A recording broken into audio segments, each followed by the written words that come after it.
Hallelujah, hallelujah. Praise the Lord.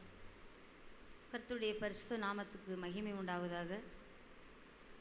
பிதாவாகிய தேவனின் கிருபையும் இரக்கம் தயவு எல்லாம் நம் அனைவரோடும் தங்கியிருப்பதாக. ஆமென். இந்த நாளிலே தேவ சமூகத்தில் உங்கள் அனைவரையும் காண்பதில் மிகுந்த மகிழ்ச்சி அடைகிறேன். நீதிமொழிகள் 6ஆம் அதிகாரம் 23வது வசனத்தை வாசிப்போம். நீதிமொழிகள் 6ஆம் அதிகாரம் 23.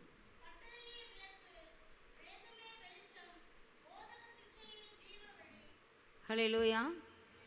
நாம் எல்லாரும் எந்த வழியிலே நடக்க வேண்டும், எந்த பாதையிலே போய் கடைசியில் சேர வேண்டும் என்று சொல்லி நாம் அதிகமாக தியானித்து ஒவ்வொரு நாளும் நாம் வாஞ்சிக்கிற ஒரு வழி எதுவோ அது ஜீவ வழி. ஹல்லேலூயா. மனுஷனுக்கு செம்மையாக தோன்றுகிற வழிகள் அநேகம் உண்டு. ஆனாலும் ஆண்டவருடைய வழி தான் ஜீவ வழி. அந்த ஜீவ வழியிலே நம்ம நடக்க வேண்டும் என்றால் என்ன செய்ய வேண்டும் சொல்லி இந்த வசனம் சொல்லுது, போதக சிச்சையே ஜீவ வழி என்று சொல்லப்பட்டிருக்கிறது. ஹல்லேலூயா. இப்போது இந்த வசனத்தின் கடைசி பகுதியிலிருந்து நாம் பார்க்கும்போது போதக சிச்சை ஜீவ வழி. நம்ம எந்த ஒரு காரியமுமே நம்மளாக அது போயிட முடியாது. ஏனென்றால் பிள்ளையானவன் நடக்க வேண்டிய வழியிலே அவனை நடத்து, அப்போது அவன் முதிர் வயதிலும் விடாதிருப்பான் அப்படின்னு சொல்லிட்டு நம்ம வேதத்தில் வாசிக்கிறோம். ஆகவே நாம் ஒவ்வொரு நாளும் பிறந்த நாள் முதல் இந்த நாள் வரைக்கும், இப்போ நம்ம வாழ்ந்துட்டுருக்கிற இந்த காலம் வரைக்கும் யாராவது ஒருவருடைய போதகம், யாராவது ஒருவருடைய அட்வைஸ், யாராவது ஒருவருடைய நல்ல ஆலோசனைகள், அவர்களுடைய வழி நடத்துதல்கள், அவர்களுடைய அடிச்சுவடுகள், அதையெல்லாம் நம்ம பின்பற்றி வருகிற போது தான் நம்ம அந்த போதக சிச்சையில் நம்ம வரும்போது தான் நம்ம ஜீவவழிக்கு போக முடியும். ஹல்லேலூயா. ஏனென்றால் நம்ம அந்த இடத்துல இந்த காலத்து சிச்சை நம்ம பார்க்கும்போது சில சோதனைகள், ஆண்டவர் சொல்கிறாரு, தகப்பன் தான் நேசிக்கிற புத்திரனை சிச்சிக்கிறது போல அப்படின்னு நம்ம பார்க்குறோம். அப்போ ஆண்டவர் சில வேலைகளில் சில சிச்சைகளை கொண்டு நம்மை திரும்பவுமா அவருடைய வழிக்கு கொண்டு வருகிறார். இந்த உலகத்தில் நம்ம போகிறது தான் சரியான வழி, நாம் செல்வது தான் நல்ல பாதை என்று சொல்லி இன்றைக்கி அநேகர் என்ன செய்கிறாங்க, தங்களுக்கு நல்ல இதமாக, தங்களுக்கு நல்ல ஒரு வசதியான ஒரு வாழ்க்கையை வழியை தெரிந்து கொள்கிறார்கள். ஆனால் அவன் மனுஷனுடைய வழிகள் எல்லாம் மரண வழிகள் என்று சொல்லப்பட்டிருக்கிறது. ஆண்டவருடைய வழிகளோ நித்திய ஜீவ வழி. ஆகவே அதற்கு நம்ம செல்ல வேண்டுமென்றால் அந்த போதகத்தை ஆண்டவர் நிறைய வசனங்கள் நமக்கு போதித்து சொல்லியிருக்கிறார். அவர் அவர்களுக்கு போதித்து சொன்ன விதமாவது, அவர் அவர்களை பார்த்து போதித்தது என்னவென்றால் அப்படின்னா நம்ம வேதத்தில் நிறைய பார்க்குறோம். மலை பிரசங்கத்தில் போதிக்கிறாரு. இன்னும் எல்லா இடங்கள்லையும் ஆண்டவர் நிறைய காரியங்களை சீஷர்களுக்கும் மற்ற இஸ்ரேல் ஜனங்களுக்கும் நிறைய போதிச்சிருக்கிறார். அப்போ அந்த போதகத்தை எல்லாம் நம்ம மனதில் வைத்து நம்ம செல்ல வேண்டும். ஆபிரகாம் பார்த்திங்கன்னா என்ன சொல்கிறாரு, அவன் தனக்கு பின்னால் வரக்கூடிய சந்ததிக்கும் ஆண்டவர் வழிநடத்தி வந்த காரியங்கள்லாம் அவர்களுக்கு போதிப்பான், அவர்களை விவரித்து சொல்லுவான் என்று சொல்லியிருக்கிறது. உபாகமம் புஸ்தகம் முழுவதுமே எதற்காக எழுதப்பட்டிருக்கிறது, ஆண்டவர் இஸ்ரேல் ஜனங்களுக்கு சொன்ன அத்தனை கட்டளைகள், நியமங்கள், வசனங்கள், கற்பனைகள் எல்லாவற்றையும் திரும்பவுமாக நினைப்பூட்டுவதற்காக. ஏன்னா 40 வருஷ காலம் அந்த இடத்துல வரும்போது அவர்கள் புறப்பட்ட போது இருந்த அந்த சின்ன சின்ன குட்டி குட்டி பிள்ளைகள்லாம் என்ன செய்ய மாட்டாங்க, அந்த இதெல்லாம் தெரிஞ்சிருக்க மாட்டாங்க. திரும்பவும் அவங்களுக்கு நினைப்பூட்டுதலுக்காக அந்த வேளை எவ்வளவோ குழந்தைகள் பிறந்திருப்பாங்க. அப்போ அவங்களுக்கெல்லாம் என்ன செய்யணும், அந்த சத்தியத்தை சொல்லணும்.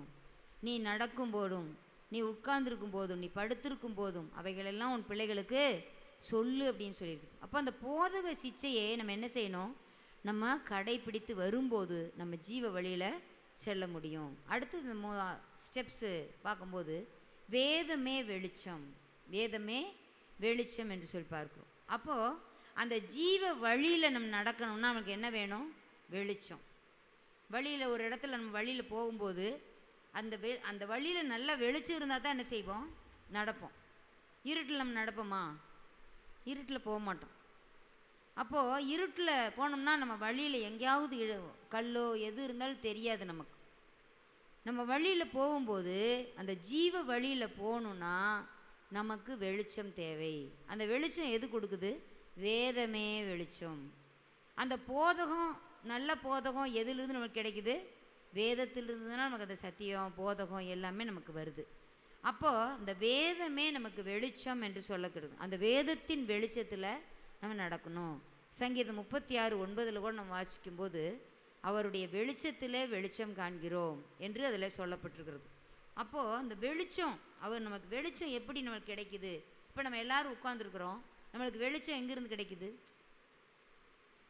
இந்த இடத்துல உட்காந்துருக்குறோம், வெளிச்சம் இப்போ நம்ம வெளியிருந்து வெளிச்சம் இருக்குது நிறையா. வெளியே சூரியன் உதிச்சிருக்குது, நல்லா வெளிச்சம் இருக்குது. இருந்தாலும் அந்த வெளிச்சம் உள்ளே போதுமா? ரூமுக்குள்ளே போதாது. இந்த லைட்டெல்லாம் இல்லைன்னா நமக்கு இந்த வேதத்தை வாசிக்க, நம்ம ஒருவர் பார்ப்பதற்கு என்ன வெளிச்சம் வேணும். அப்போ வெளிச்சம் வேணும்னா நம்ம என்ன வேணும்? விளக்கு.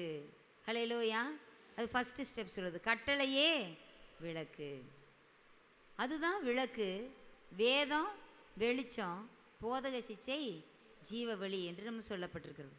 இன்றைக்கு நான் உங்களுக்கு சொல்கிறது என்னென்னா, விளக்கு பற்றி தான் இன்றைக்கி நம்ம பேச இருக்கிறோம். ஹல்லேலூயா. விளக்குகளை நாம் தியானிக்கிறோம். விளக்கு நம்ம வாழ்க்கையில் விளக்கு மிகவும் அவசியம். நம்ம உடலுக்கு, நம்ம சரீரத்திற்கு எது விளக்காக இருக்குது? கண். நம் சரீரத்திற்கு கண்ணானது சரீரத்தின் விளக்காக இருக்கிறது அப்படின்னு பார்க்குறோம்.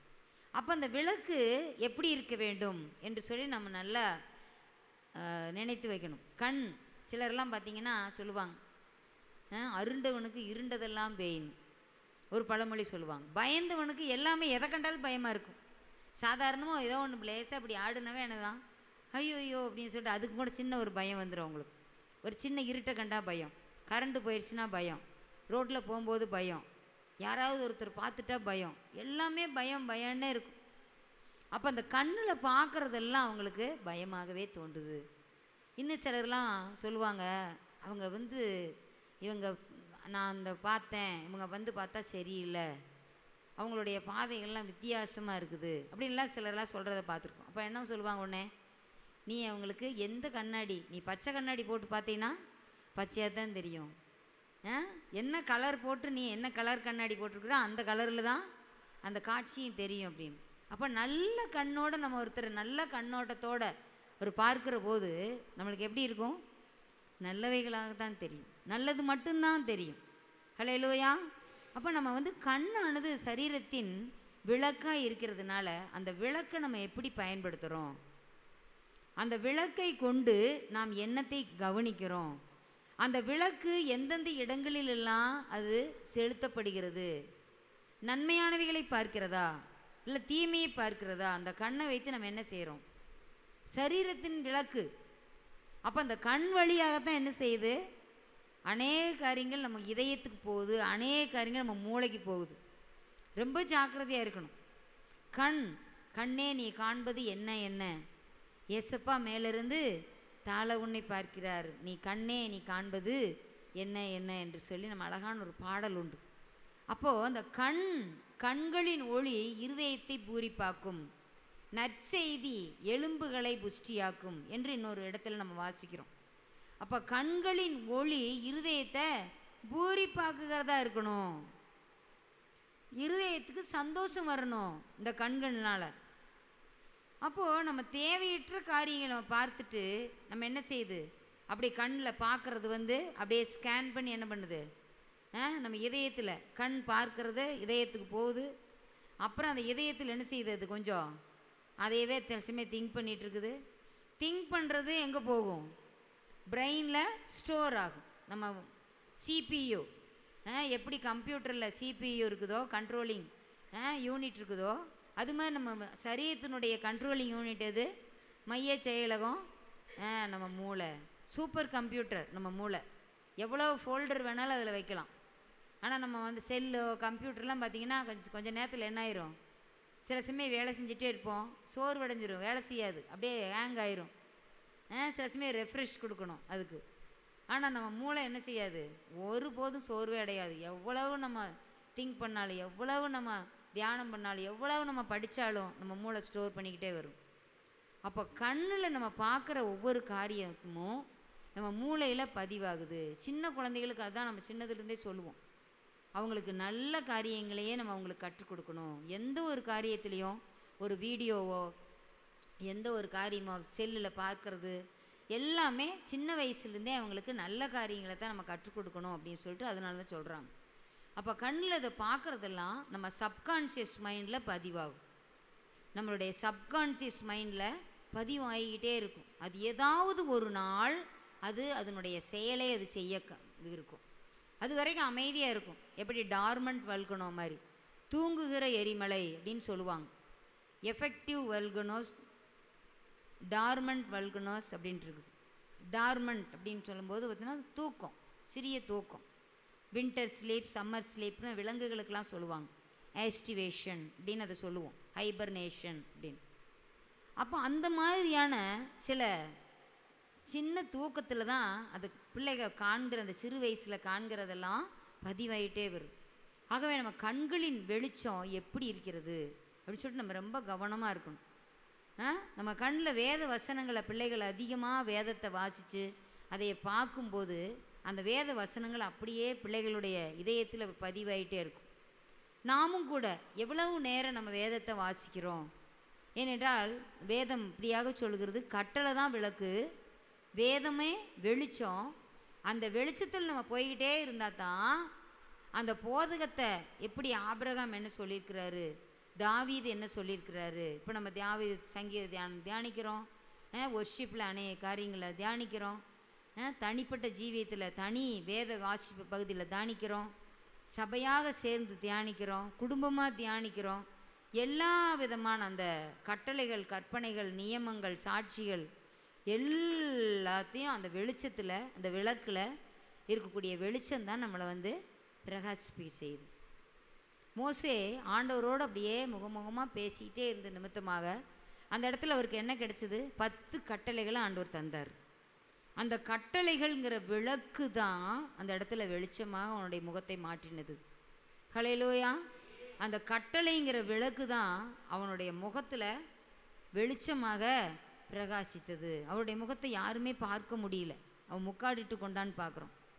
அப்போ நாமும் கூட அந்த கட்டளைகள்ங்கிற விளக்கு, வசனங்கிற விளக்கு, அவருடைய வார்த்தைங்கிற விளக்கு, அதில் நம்ம நடந்தபோது, அதை நம்ம பார்க்குற போது நாமும் பிரகாசித்து கொண்டே வருவோம். நம்முடைய வாழ்க்கையானது வெளிச்சத்தின் மேல் வெளிச்சம் அடையும். கிருபையின் மேல் கிருபை நம்ம பெற்றுக்கிற எப்படி வாஞ்சிக்கிறோம், இன்னும் தேவை கிருபை அப்படின்னு சொல்லிட்டு, அது மாதிரி நம்மளுக்கு இன்னும் விளக்கு நமக்கு அதிகமாக தேவை. நம்ம அந்த வெளிச்சம் அதிகமாக நமக்கு தேவை. ஏன்னா இந்த பூமியானது இருள் இருக்குது. இந்த பிரபஞ்சத்தின் லோகாதிபதியானவன் அநேகருடைய கண்களை குருடாக்கி வச்சிருக்கிறான். அப்போது அந்த இருளின் அதிபதியிலிருந்து நம்ம தப்பிக்கணும்னா நம்ம வெளிச்சத்தின் மேலே வெளிச்சம் அடையணும். ஹல்லேலூயா. இருளானது அதை பற்றி கொள்ளவில்லை அப்படின்னு வேதத்தில் யோவானில் நம்ம வாசிக்கிறோம். அப்போ அந்த வெளிச்சத்தில் நம்ம அதிகமாக அந்த வெளிச்சத்தை வாஞ்சித்து நம்ம செல்லும்போது தான் அந்த இருளான அந்த உலகத்தினுடைய எந்த காரியங்களும் நம்மை பற்றி கொள்ளாது.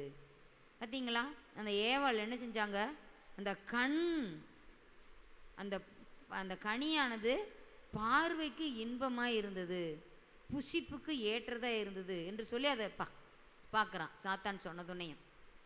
அப்போ கண்ணுக்கு எதெல்லாம் நம்ம கண்ணுக்கு எது இன்பமாக இருக்குதோ அதையெல்லாம் கிறிஸ்துவுக்குள்ளாக சிறைப்படுத்தணும். எந்த எண்ணத்தையும் கிறிஸ்துவுக்குள்ளாக சிறைப்படுத்த வேண்டும். கண் எல்லாத்தையும் பார்க்கும். அதுக்காக சில காரியங்கள் பார்க்கும்போது நம்ம கண்ணை மூடிட்டு போக முடியாது. நிறையா போஸ்டர்ஸ் இருக்குது, நிறையா நம்ம பஸ்ஸில் எல்லாம் போகும்போது சில நேரத்தில் பார்த்திங்கன்னா டிவியெல்லாம் ஓடிட்டுருக்குது. சில இடத்துல பொதுவான இடத்துக்கு நம்ம போகும்போது சில காட்சிகள்லாம் நம்ம கண்ணு முன்னாலேயே போகும் வரும். ஆனால் அதுக்காக நம்ம அந்த இடத்துல நான் பார்க்க மாட்டேன், கண்களின் இதை நான் பாதுகாத்துக்கொள்ளேன்னு சொல்லிட்டு நம்ம கண்ணை மூடிட்டு போயிட முடியாது. ஆனால் அது நம்ம ஒளி அந்த கண்ணில் பார்க்கக்கூடிய காரியமானது நம்ம மூளையில் பதிய விடாமல் நம்ம என்ன செய்யணும்? நம்ம பாதுகாத்து கொள்ள வேண்டும். ஹல்லேலூயா. அப்போ அந்த ஒரு ஸ்கேன் நம்ம இடத்துல வேணும். எல்லாத்தையும் நம்ம கம்ப்யூட்டரில் ஸ்டோர் பண்ணிடுவோமா? அதை எடிட் பண்ணுறோம். எடிட் பண்ணி எது தேவையோ அதை மட்டும்தான் என்ன செய்வோம்? எடுத்துக்குவோம். மீதியெல்லாம் கட் பண்ணிடுவோம், அதையெல்லாம் ஒமிட் பண்ணிடுவோம். கடந்த நாள் நான் சொன்ன மாதிரி எதெல்லாம் டிட்டாச் பண்ணணுமோ அதெல்லாம் டிட்டாச் பண்ணிடணும். எதை அட்டாச் பண்ணணுமோ அதான் அட்டாச் பண்ணணும். வெட்டுறதை வெட்டி ஒட்டுறதை ஒட்டணும். அதுதான் நம்மளுடைய வாழ்க்கை. பரிசுத்தமாக நம்ம போக முடியும். இல்லைன்னா அந்த உலகத்துக்கு பின்னாலேயே நம்ம ஒட்டிக்கிட்டு இருந்தோம்னா ஆண்டவர் என்ன செஞ்சிருவார்? நம்மளை அவருடைய பிரசன்னத்திலிருந்து வெட்டி விடுவார். அப்போ என்னது? ஆண்டவரே உம்முடைய சமூகத்தை விட்டு எங்கே நான் போவேன் ஐயா? உம்முடைய பரிசுத்த ஆவியை என்னிடத்திலிருந்து எடுத்துக்கொள்ளாதிரும், சுத்த இதயத்தை என்னிலே சிருஷ்டியும், நிலைவரமான ஆவியை என் உள்ளத்திலே புதுப்பியும் அப்படின்னு தாவீது கேட்ட மாதிரி என்ன செய்யணும்? கெஞ்சி கூத்தாடி தான் திரும்ப அந்த இரக்கத்தை திரும்பவும் பெற்றுக்கொள்ள முடியும். ஆகவே நம்ம கண்கள் மிகவும் ஜாக்கிரதையாக இருக்க வேண்டும் என்று சொல்லி பார்க்குறோம். அடுத்தது பாருங்க என்ன சொல்லியிருக்குதுன்னா, நம்ம தனிப்பட்ட முறையில் பார்த்தோன்னா தாவீது குறித்து நம்ம பார்க்கும்போது அந்த சரீரத்தினருக்கு கண்ணுங்கிறது லூக்கா சுவிசேஷம் 11:34 வாசிக்கிறோம். நீங்கள் வீட்டில் அதை சென்று நீங்கள் படிச்சுக்குங்க. அடுத்தது 2 சாமுவேல் 21:17 நம்ம வாசிப்போம். 2 சாமுவேல் 21 17 வசனம்.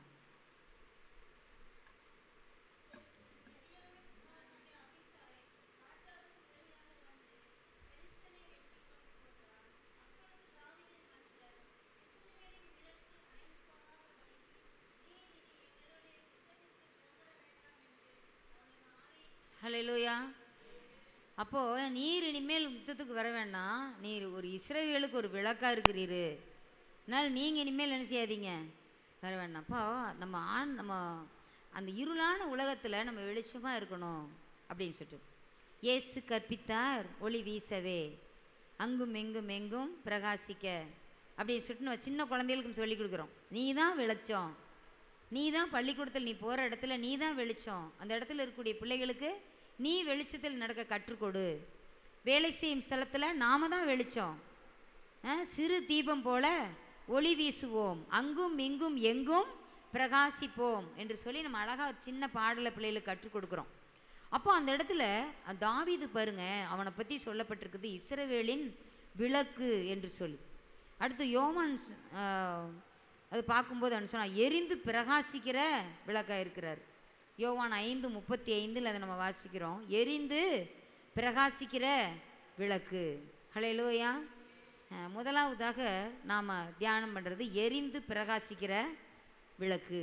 ஹல்லேலூயா.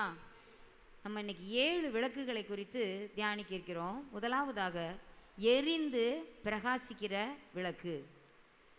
யோவான் 5:35. அவன் எரிந்து பிரகாசிக்கிற விளக்காய் இருந்தான், நீங்களும் சில காலம் அவன் வெளிச்சத்திலே களிக்கூற மனதாய் இருந்தீர்கள்.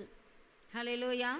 பார்த்தீங்களா? எரிந்து பிரகாசிக்கிற விளக்காய் இருந்தான், அவனுடைய வெளிச்சத்திலே நீங்களும் சற்று நேரம் என்ன செஞ்சீங்க, களிகூற மனதாய் இருந்தீர்கள். ஹல்லேலூயா. அப்போ வெளிச்சம் இருக்கிற இடத்துக்கு தான் எல்லாமே வருவாங்க. ஏசாயா தீர்க்கதரிசி புஸ்தகத்தில் நம்ம வாசிக்கிறோம். 60வது அதிகாரம் 3வது வசனத்தை வாசிப்போம். உன் வெளிச்சத்தினிடத்துக்கு ஜாதிகளும் உதிக்கிற உன் ஒளியினிடத்துக்கு ராஜாக்களும் நடந்து வருவார்கள். ஹல்லேலூயா. பாருங்களா என்ன சொல்லியிருக்குது?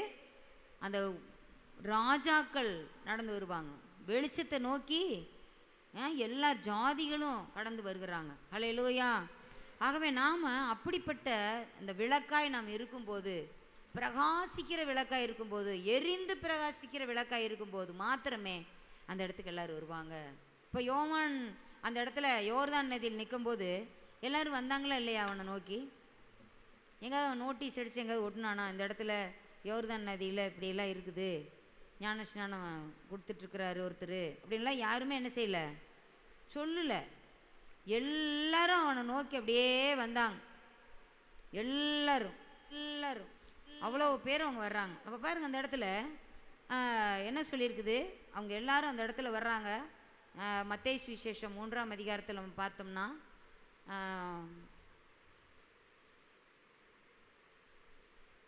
மனம் திரும்புதலுக்கு ஏற்ற கனிகளை கொடுங்கள் அப்படின்னு சொல்லிட்டு அந்த இடத்துலலாம் சொல்கிறார். 3ஆம் அதிகாரத்தில் நாட்களில் யோவான் ஸ்நானன் வனாந்தரத்தில் வந்து மனம் திரும்புங்கள் பரலோக ராஜ்யம் சமயமாக இருக்குன்னு பிரசங்கம் பண்ணினான். அப்போ கூப்பிடுகிறோட சத்தம் வனாந்தரத்தில் கேட்கும் என்று சொல்லி ஏசாயா தீர்க்கதரிசினால் சொல்லப்பட்ட மனுஷன் இவன் தான். அப்போ அந்த இடத்துல பாருங்கள் 5வது வசனம், அப்பொழுது எருசலேம் நகரத்தாரும் யூதேய தேசத்தார் அனைவரும் யோர்தானுக்கு அடுத்த சுற்றுப்புறத்தார் யாவரும் அவனிடத்திற்கு போய் அப்படின்ட்டு அப்போ எதனால் அவனிடத்தில் வந்தாங்க அப்படின்னு பார்த்தா, அவனுடைய வெளிச்சம் அப்படி பிரகாசிச்சுது. அவன் எரிந்து பிரகாசிக்கிற விளக்காக இருந்தான். அதனால தான் அவனை தேடி எல்லாரும் வந்தாங்க. ஏசாயாவில் நம்ம வாசிக்கிறோம்ல 63ல், உன் வெளிச்சத்தினத்திற்கு ஜாதிகளும் ராஜாக்களும் நடந்து வருவார்கள். ஹல்லேலூயா. இப்போ வந்தாங்களா இல்லையா? எருசலேம், யூதேயா, அடுத்து யோர்தானுக்கு அடுத்த சுற்றுப்புறம். இப்போ பாருங்கள், அப்போஸ்தலரில் 1:8 வாசிக்கிற மாதிரியே, பரிசுத்த ஆவி உங்களிடத்தில் வரும்போது நீங்கள் பலனடைந்து எருசலேமிலும் யூதேயாவிலும் சமாரியாவிலும் பூமியின் கடைசி பரிந்தும் எனக்கு சாட்சிகளாக இருப்பீர்கள். இந்த இடத்துல எனக்கு எருசலேம், யூதேயா, மற்ற எல்லா இடத்துலேருந்து அவங்க வர்றாங்க. தங்கள் பாவங்களை அறிக்கையிட்டு யோர்தான் நதியில் அவனால் ஞான ஸ்நானம் பெற்றார்கள். அப்போ அந்த இடத்துல அவன் எல்லாருக்கும் ஞான ஸ்நானம் கொடுக்கறத பார்க்குறோம். அப்போ அந்த இடத்துல நம்ம கடிந்து கொள்கிறான். அப்படியே அந்த இடத்துல வர்றாங்க. போதக சிச்சை அந்த இடத்துல வருது. அந்த இடத்துல பாருங்க, அவன் நிறைய போதகத்தை கொடுக்குறான். விரியன் பாம்பு குட்டிகளே, வருங்கோபத்துக்கு தப்பித்துக்குள்ள உங்களுக்கு வகை காட்டினவன் யார்? ஆபிரகாம் எங்களுக்கு தகப்பன் என்று உங்களுக்குள்ளே சொல்லிக்கொள்ள நினையாதிருங்கள். தேவன் இந்த கல்லுகள்னாலே ஆபிரகாமுக்கு பிள்ளைகளை உண்டு பண்ண வல்லவராக இருக்கிறார். இதையெல்லாம் சொல்லும்போது அவங்களாம் அமைதியாக இருக்கிறாங்க. எவ்வளவு கடிந்து கொண்டு சொல்கிறான் பாருங்க அந்த இடத்துல. பரிசேயரவங்களாம் வரும்போது அவங்களாம் விரியன் பாம்பு குட்டிகளேங்கிறான்.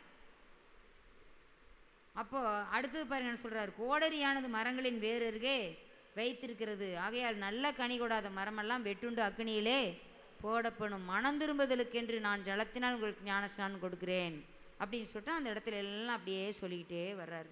அப்போ இன்னும் ஒரு கடிந்துகொள் சொல்கிறாரு. 12வது வசனம், தூற்றுக்கூடை அவர் கையில் இருக்கிறது, அவர் தமது களத்தை நன்றாய் விளக்கி தமது கோதுமையை களஞ்சத்தில் சேர்ப்பார், பதரையோ அவியாத அக்கினியினால் சுட்டெரிப்பார். நீங்கள் இங்கே வந்து நிற்கிறவங்களாம் நீங்கள் பதரா இல்லை கோதுமையா? கோதுமையாக இருந்தால் நீங்கள் தப்பிச்சுக்குவீங்க. ஆனால் பதராக இருந்தால் என்ன செஞ்சுருவார்? உங்களை எரிகிற அக்கினி சூழலில் போட்டுருவார். எரிகிற அக்கினியில் நரகத்தில் போட்டுருவாருன்னு அப்போவே அவர் நியாயத்தீர்ப்பின் செய்தி சொல்லிட்டார் பாருங்க. நியாயத்தீர்ப்பின் செய்தி அப்போவே சொல்லப்பட்டுருச்சு. கோதுமையை அவர் களஞ்சியத்தில் சேர்ப்பார். அதான் நம்ம யோபு சொல்லும்போது பார்த்தீங்கன்னா, நீ பூரண வயது இல்லாமல் போகும்போது அவர் தமது அம்பாரத்தில் உண்மையை சேர்த்திக்குவார், கோதுமையை சேர்த்துக்கிறது போல் அவர் உண்மை சேர்த்திக்குவார் அப்படின்னு சொல்லிட்டு. தாவீது சொல்லும்போது அப்படித்தான், நீ அவர் ஸ்தூலித்தவனாய் நல்ல பூரண வயசுள்ளவனாய் ஆண்டவரிடத்தில் சேர்ந்தான்னு சொல்லியிருக்குது. ஹல்லேலூயா. அப்போது இந்த இடத்துல பாருங்கள், நம்ம எப்படி இருக்கிறோம் அப்படிங்கிறத நம்ம சிந்திக்கணும். யோவான் பாருங்கள் எப்படி இருந்திருக்கிற, எரிந்து பிரகாசிக்கிற விளக்கு. அப்போ அந்த விளக்கு பிரகாசிக்கும் போது பார்த்திங்கன்னா எல்லாமே போய் ஒளிஞ்சுக்கும்.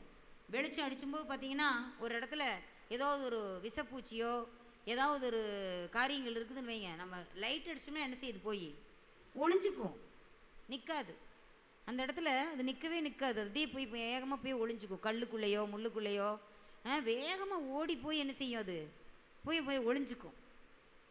ஆனால் தைரியமாக அந்த வெளிச்சத்தில் நிற்கணும் அப்படின்னா, ஆட்டுக்குட்டியான வெளிச்சத்தில் நம்ம நிற்கணும்னா நம்ம எரிந்து பிரகாசிக்கிற விளக்காக இருந்தால் மட்டுமே தேவனுடைய அந்த வெளிச்சத்துக்கு முன்னால் நம்ம நிற்க முடியும். ஹல்லேலூயா. 1983வது வருஷத்தில் அப்படிப்பட்ட ஒரு தரிசனத்தை என்னோடய சொப்பனத்தில் தான் கண்டேன். ஜனவரி 1ஆம் தேதி ஆலயத்துக்கு சென்றுட்டு வந்து வீட்டில் இருக்கிறோம். அப்போல்லாம் எனக்கு ரொம்ப முடியாமல் தான் அன்றைக்கி ஆலயத்துக்கு போயிட்டு வந்தேன். ரொம்ப ஹைலி வீசிங், செம்மையான வீசிங். ஹாஸ்பிட்டல் இங்கேருந்து அந்த ரோடு வரைக்கும் தான் இருக்கும். அதுக்குள்ளேயே ஒரு 4 ஸ்டெப் வைப்பேன், உட்காந்துக்குவேன். நடக்க முடியாது. இன்னொரு 4 ஸ்டெப் வைப்பேன், உட்காந்துக்குவேன். அப்படி உட்காந்து நம்ம அந்த இடத்துல போய் டாக்டர் சந்திரன் ஒருத்தர் இருப்பார், அவர்கிட்ட தான் போய் ஊசி போட்டு வந்துட்டு அதுக்கப்புறம் கொஞ்சம் பரவாயில்லையாக இருக்கும். இரவு நேரத்தில் பார்த்திங்கன்னா எனக்கு அந்த மாதிரி ஒரு பலவீனம் வரும்போது எப்போ நான் அப்படியே விழிச்சு அப்படியே மயக்கத்திலே பார்த்தனால எங்கள் அம்மா அப்படியே முட்டி போட்டு என் பக்கத்தில் கட்டில்கிட்ட ஜெபம் பண்ணிகிட்டே இருப்பாங்க. தூங்கவே மாட்டாங்க. எப்போ நான் எந்திரிச்சு பார்த்தாலும் அம்மா முட்டி போட்டு எனக்காக ஜெபம் பண்ணிகிட்டே இருப்பாங்க. அவங்க ஜெபத்தினால தான் இன்றைக்கி நான் நிலைநிற்கிறேன். ஹல்லேலூயா. அப்போ அப்படியே அந்த இடத்துல அவங்க அந்த வியாதி முற்றிலுமா, இப்போ எவ்வளவு சின்ன ஒற்றை அடித்தாலும் எங்கள் அண்ணி எல்லாம் சொல்லுவாங்க, நீங்கள் போய் என்ன செய், அந்த பக்கம் போயிரு, நாங்கள் ஒற்றை அடிக்கிறோம், உனக்கு ஒத்துக்காது, சின்ன டஸ்ட் வந்தாலும் உனக்கு உடம்பு சரியில்லாமல் போயிடும் அப்படிம்பாங்க. அப்படி இருந்த நான் இப்போ குப்பையிலேயே கிடந்தாலுமே ஒன்றும் செய்யறதில்ல. எவ்வளோ டஸ்ட்டில் எவ்வளோ இதில் வேலை செய்கிறேன், எதுவுமே என்னை எதுவுமே சேதப்படுத்துறதில்ல. எவ்வளோ புகை இருந்தாலும் எதுவும் என்னை வந்து அதை அட்டாக் பண்ணுறதே இல்லை. என்னையிலிருந்துன்னா 1983 வருஷம் ஜனவரி 1ஆம் தேதியிலிருந்து அன்னைக்கு ஆண்டவருடைய தரிசனத்தை அப்படியே பெறும்போது அந்த வெளிச்சத்தை என்னால் பார்க்க முடியல. அந்த சொப்பனத்திலேயே அப்படியே இப்படி எட்டி பார்க்குறேன். அப்படியே 10வது தான் முடிச்சிருக்கிறேன். அப்போது அப்படியே இப்படியே பார்த்துட்டு அப்படியே கண் அப்படியே கீழே அப்படியே பார்த்துட்டேன். அந்த சொப்பனத்திலேயே ஆண்டவர் வெளிப்படுத்துறாரு, இன்னும் அந்த வெளிச்சத்தை நேருக்கு நேர் இன்னும் பார்க்கணுன்னா இன்னும் நீ பலப்படணும். அதை பார்த்து உன்னால் பார்க்க முடியல, உன் கண் கூசுது. அப்போது அந்த சிலுவையின் காயங்கள் எல்லாமே அந்த சொப்பனத்தில் ஆண்டவர் எனக்கு காட்டினார். அப்போ அந்த வெளிச்சத்தை பார்க்கும்போது அது வீட்டில் இருக்கிற எந்த பொருளுமே கண்ணில் தெரியல. அந்த ஓடோ அந்த கட்டையோ வீட்டில் இருக்கிற பொருள்களோ எதுவுமே அந்த வெளிச்சத்துக்கு முன்னால் தெரியல. எல்லாம் பயங்கர வெளிச்சம். ஆந்திராவில் தொட்டனா அப்படிங்கிற ஒரு மந்திரவாதி ரசிக்கப்பட்ட போது அவர் சொல்கிறாரு, அந்த மந்திர அறையில் அந்த எலிசபெத் என்கிற சகோதரிக்காக நான் வந்து அவளுக்கு மனசு மாறணும்னு சொல்லிட்டு நான் மந்திரங்கள்லாம் சொல்லிட்டு இருந்தேன். அப்போ திடீரென்று ஒரு 1000 லைட் போட்டால் எவ்வளோ வெளிச்சமாக இருக்கும். அப்படி அந்த இருட்டான அறையில் தான் உட்காந்து அந்த மந்திரம் போட்டுட்டு இருப்பாங்களாம். ஆனால் அந்த இடத்துல அப்படி ஒரு வெளிச்சம் வந்து அவரை வந்து என்னுடைய மகள் எலிசபெத்துக்கு விரோதமாக நீ பண்ணிட்டு இருக்கிறியா அப்படி சொல்லிட்டு அந்த இடத்துல அந்த சத்தத்தில் ஆண்டவர் வெளிச்சத்தில் பேசினார். இன்னும் அவங்க சாட்சியாக அவர் வந்து எல்லா இடத்துலையும் சொல்லிட்டு இருக்கிறார், மந்திரமெல்லாம் பொய், மையெல்லாம் பொய், ஏசுதான் மெய் அப்படின்னு சொல்லிட்டு இருக்கிறாரு எல்லா இடத்துலையும். மந்திரமெல்லாம் பொய், மையெல்லாம் பொய், ஏசுதான் மெய் அப்படின்னு சொல்லிட்டு அந்த இடத்துல எல்லா இடத்துக்கும் இப்போ பறை சேட்டிட்டு இருக்கிறார். இப்போ எவ்வளோ வெளிச்சம்! ஆண்டவர் பெரிய பெரிய வெளிச்சம், பரலோகத்திற்கே ஃபுல்லாக அவர் தான் வெளிச்சம். அப்போ பாருங்க எவ்வளோ பெரிய இது. அப்போ அதை பார்க்கக்கூடிய அளவுக்கு நமக்கு என்ன வேணும்? பலன் வேணும். ஹல்லேலூயா. இப்போ அன்று ஆண்டவருடைய வெளிச்சத்தை பார்க்கும்போது என்னுடைய வாழ்க்கையில் இருந்த வியாதிங்கிற இருள், என்னுடைய வாழ்க்கையில் இருந்த அந்த கஷ்டங்கிற இருளை ஆண்டவர் அன்னைக்கு போக்குனார். ஹல்லேலூயா, ஹல்லேலூயா. அன்றைக்கே நான் ஆண்டவர்கிட்ட நம்ம ஜெபம் பண்ணிட்டு வரும்போது பார்த்தீங்கன்னா அடிக்கடி நான் ப்ரேயர் பண்ணிட்டே இருப்பேன். ஆண்டவரே, மத்தேயு, மார்க்கு, லூக்கா, யோவான் அந்த சுவிசேஷத்துல எல்லாம் நீர் எவ்வளவு அற்புதத்தை செய்திருக்கிறீர், அதுவெல்லாம் உண்மைனா என் வாழ்க்கையில் நீங்கள் அற்புதத்தை செய்யணும் அப்படின்னு சொல்லிட்டு ஜெபம் பண்ணிகிட்டே இருப்பேன். அந்த ஜெபத்தினுடைய பலன் தான் ஆண்டவர் அந்த தரிசனத்தின் மூலமாக ஆண்டவர் எனக்கு அவர் சுகத்தையும் பலத்தையும் தந்திருக்கிறார். ஹல்லேலூயா. அப்போது இந்த யோவான் பாருங்க என்ன சொல்லியிருக்கு. யோவான் 1ஆம் அதிகாரத்தில் 4வது வசனத்திலிருந்து 9வது வசனம் வரைக்கும் படிப்போம். அவருக்குள் ஜீவன் இருந்தது, அந்த ஜீவன் மனுஷருக்கு ஒளியாய் இருந்தது. அந்த ஒளி இருளிலே பிரகாசிக்கிறது, இருளானது அதை பற்றி கொள்ளவில்லை. தேவனால் அனுப்பப்பட்ட ஒரு மனுஷன் இருந்தான். அவன் பேர் யோவான். அவன் தன்னால் எல்லாருக்கும் விசுவாசிக்கும்படி அந்த ஒளியை குறித்து சாட்சி கொடுக்க சாட்சியாக வந்தான். அவன் அந்த ஒளி அல்ல, அந்த ஒளியை குறித்து சாட்சி கொடுக்க வந்தவனாய் இருந்தான். உலகத்திலே வந்து எந்த மனுஷனையும் பிரகாசிப்பிக்கிற ஒளியே அந்த மெய்யான ஒளி. ஹல்லேலூயா, ஹல்லேலூயா. எல்லாரும் சேர்ந்து 9வது வசனத்தை வாசிப்போம். உலகத்திலே வந்து எந்த மனுஷனையும் பிரகாசிப்பிக்கிற ஒளியே அந்த மெய்யான ஒளி. எந்த மனுஷனையும், அதை நம்ம அடிக்கோடிட்டு வைக்க வேண்டும். எந்த மனுஷனையும், அது எப்படிப்பட்ட மனுஷனாக இருந்தாலும் சரி, அந்த எந்த ஊருக்காரனாக இருந்தாலும் சரி, எந்த பாஷைக்காரனாக இருந்தாலும் சரி, படித்தவனோ படிக்காதவனோ, உயர்ந்தவனோ தாழ்ந்தவனோ, கருப்போ வெள்ளையோ, யாராக இருந்தாலும் சரி, ஆண்டவர் இந்த இடத்துல எந்த மனுஷனையும் பிரகாசிப்பிக்கிற ஒளியே அந்த மெய்யான ஒளி என்று சொல்லப்பட்டிருக்கிறது. நானே ஒளி, I am the light of the world அப்படின்னு ஆண்டவர் சொல்றார், உலகத்தின் ஒளி. அப்படி சொன்ன தேவன் என்ன சொல்றாரு? மத்தேயு சுவிசேஷம் 5ஆம் அதிகாரம் அதில் வாசிங்க, என்ன சொல்லியிருக்குது எடுத்துக்கங்க. மத்தேயு 5ஆம் அதிகாரம். நீங்கள் உலகத்துக்கு வெளிச்சமாய் இருக்கிறீர்கள். போதும், நீங்கள் உலகத்துக்கு வெளிச்சமாக இருக்கிறீர்கள். பார்த்தீங்களா, நம்ம தான் உலகத்துக்கு வெளிச்சம். நம்ம ஒவ்வொரு சிறு சிறு தீபங்களாக இருக்கிறோம். ஆண்டவர் ஒரு பெரிய ஒளி, பெரிய விளக்கு. அந்த விளக்குலேருந்து நம்மளையெல்லாம் ஆண்டவர் என்ன வச்சிருக்கிறாரு?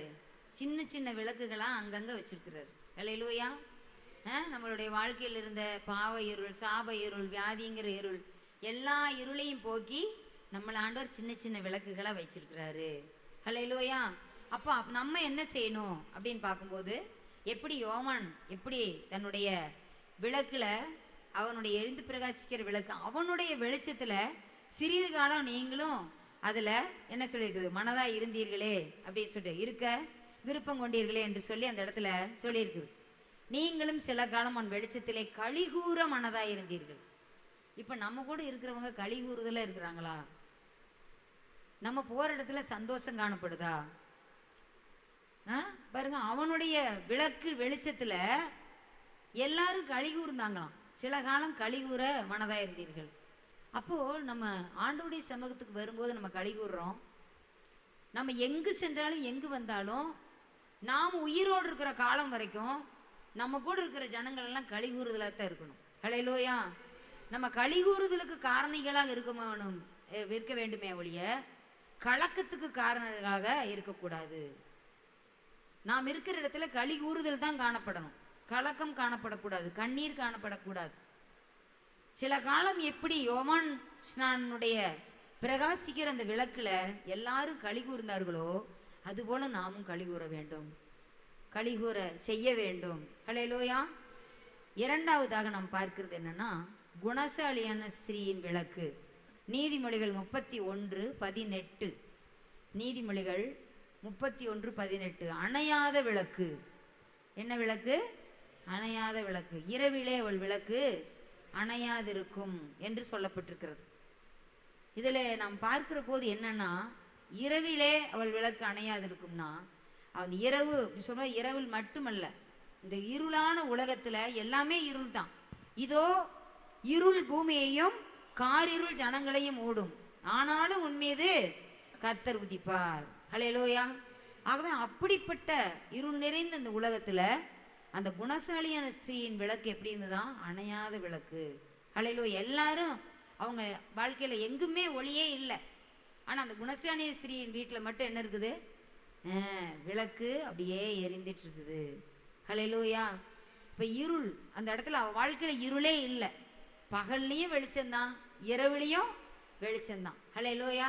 அவன் வாழ்க்கை எப்படி இருக்குன்னு பாருங்க. அப்போ கஷ்டமான நேரத்திலும் நம்ம ஆண்டவருடைய பிள்ளைகள் எப்படி இருக்கணும்? நம்ம ஒளிதான் வீசணும். நம்ம நல்லா சந்தோஷமா இருக்கக்கூடிய காலத்திலையும் வெளிச்சம்தான் இருக்கணும். நம்ம முகத்தை பார்க்கும்போது கஷ்டமான சூழ்நிலையில நம்ம முகம் பிரகாசமா இருக்கணும். துன்பமான நேரத்திலையும் இன்பமான நேரத்திலையும் எல்லாம் கண்டே பிடிக்க முடியாது.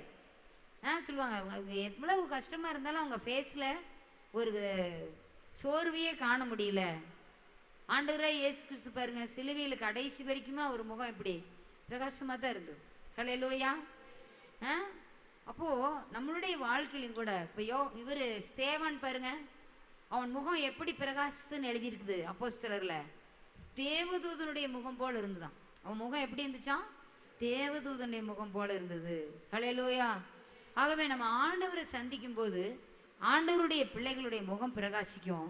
அதை பார்க்கிறவர்களும் அந்த வித்தியாசத்தை உணருவாங்க. ஹல்லேலூயா. இப்போ பாருங்க, குணசாலியான ஸ்திரீ அவ விளக்கு எப்படி அணையாம இருந்ததோ அது மாதிரி நம்மளுடைய வாழ்க்கையிலும் கூட எப்போதும் நம்ம சுறுசுறுப்பா இருக்கணும். எப்போதும் நம்ம என்ன செய்யணும்?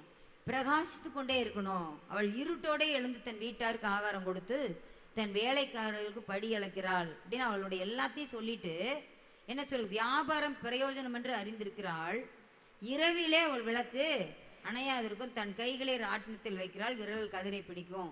அவ எப்பவுமே சுறுசுறுப்புள்ளவளாக காணப்படுகிறாள் என்றுதான் இந்த இடத்துல நம்ம பார்க்கிறோம். அதுதான் அந்த அணையாத விளக்காக இருக்கிறது என்று சொல்லி இந்த இடத்துல பார்க்கணும். நம்ம வாழ்க்கையில நமக்கு ஆண்டவர் கொடுத்திருக்கக்கூடிய அந்த கொஞ்சம் வெளிச்சமானது எப்பவுமே மற்றவர்களுக்கு பிரயோஜனம் உண்டாகும்படி அது அணையாம பாதுகாத்து கொள்ளணும். நம்ம ஏசாயாவில் வாசிக்கிறோம், அவர் நெறிந்த நாணலை முறியாமலும் மங்கி எரிகிற திரியை அணையாமலும் காக்கிறவர். ஹல்லேலூயா. ஒருவேளை நம்ம வாழ்க்கையில சில சோதனைகள் கஷ்டங்கள் வரும்போது நம்ம மங்கி எரிஞ்சிட்டு இருக்கிறோமா? ஆண்டவரே என் விளக்கு அணைந்து போகிறதே, நான் அமிழ்ந்து போகிறேனே என்று சொல்லி கவலைப்படுறோமா? ஆண்டவர் அந்த மங்கி எறிந்து கொண்டிருக்கக்கூடிய அந்த விளக்கையும் ஜாலித்து எரிய பண்ண அவரால் முடியும். ஹல்லேலூயா. ஆண்டவரே என்னுடைய வாழ்க்கையில இன்னும் வேணும் ஆண்டவரே, நம்ம என் தீபத்துக்கு எண்ணெய் ஊற்றும் ஊற்றும் ஊற்றும், என் தீபத்துக்கு எண்ணெய் ஊற்றும் அப்படின்னு சொல்லிட்டு அழகா give me oil in my lamp, keep me burning, give me oil in my lamp, I pray, hallelujah, give me oil in my lamp, keep me burning, keep me burning till that end of the world. அப்படின்னு அழகா ஒரு சின்ன chorus இருக்குது. அப்போ நம்ம தீபத்துக்கும் அவர் எண்ணெய் ஊற்றிக்கிட்டே இருக்க வேண்டும், தினமும் அந்த எண்ணெய் வேணும். அதனால தான் பரிசுத்த ஆவியானவரை தினமும் நம்ம வாஞ்சித்து கொண்டே இருக்கிறோம். அப்போ தான் அந்த விளக்கு எரிந்து கொண்டே இருக்கும். யோவான் ஸ்நானன் அவன் தாயின் கர்ப்பத்தில் இருக்கும்போதே எப்படி செஞ்சான்? எரிந்து கொண்டே இருந்தானல்ல. அது மாதிரி இந்த குணசாலியான ஸ்திரீனுடைய விளக்கு எப்படி இருக்குது? அப்படியே எரிஞ்சிட்டே இருக்குது. அவருடைய வாழ்க்கையில் அந்த விளக்கு ஒருபோதும் அணைய விடுறதில்லை, அப்படியே எரிஞ்சிட்டே இருக்குது. அப்போ நம்ம அனைவருமே மணவாட்டியாகிய சபையில் இருக்கக்கூடிய ஒவ்வொருவருமே ஒவ்வொரு மணவாட்டியாக இருக்கிறோம். கிறிஸ்துவாகிய மணவாளனுக்கு மணவாட்டியாக இருக்கிறோம். அப்போ நம்ம விளக்கு எப்படி இருக்கணும்? எரிந்து கொண்டே இருக்க வேண்டும். ஹல்லேலூயா. ஆனால் இன்னொரு விளக்கு பார்க்குறோம். யோபு 18:5 வாசிங்க. யோபு 18:5. துன்மார்க்கனுடைய விளக்கு அணைந்து போம். நீதிமொழிகள் 24:20 அதுலேயே நம்ம அதே தான் வாசிப்போம். துன்மார்க்கரின் விளக்கு அணைந்து போம் என்று சொல்லி.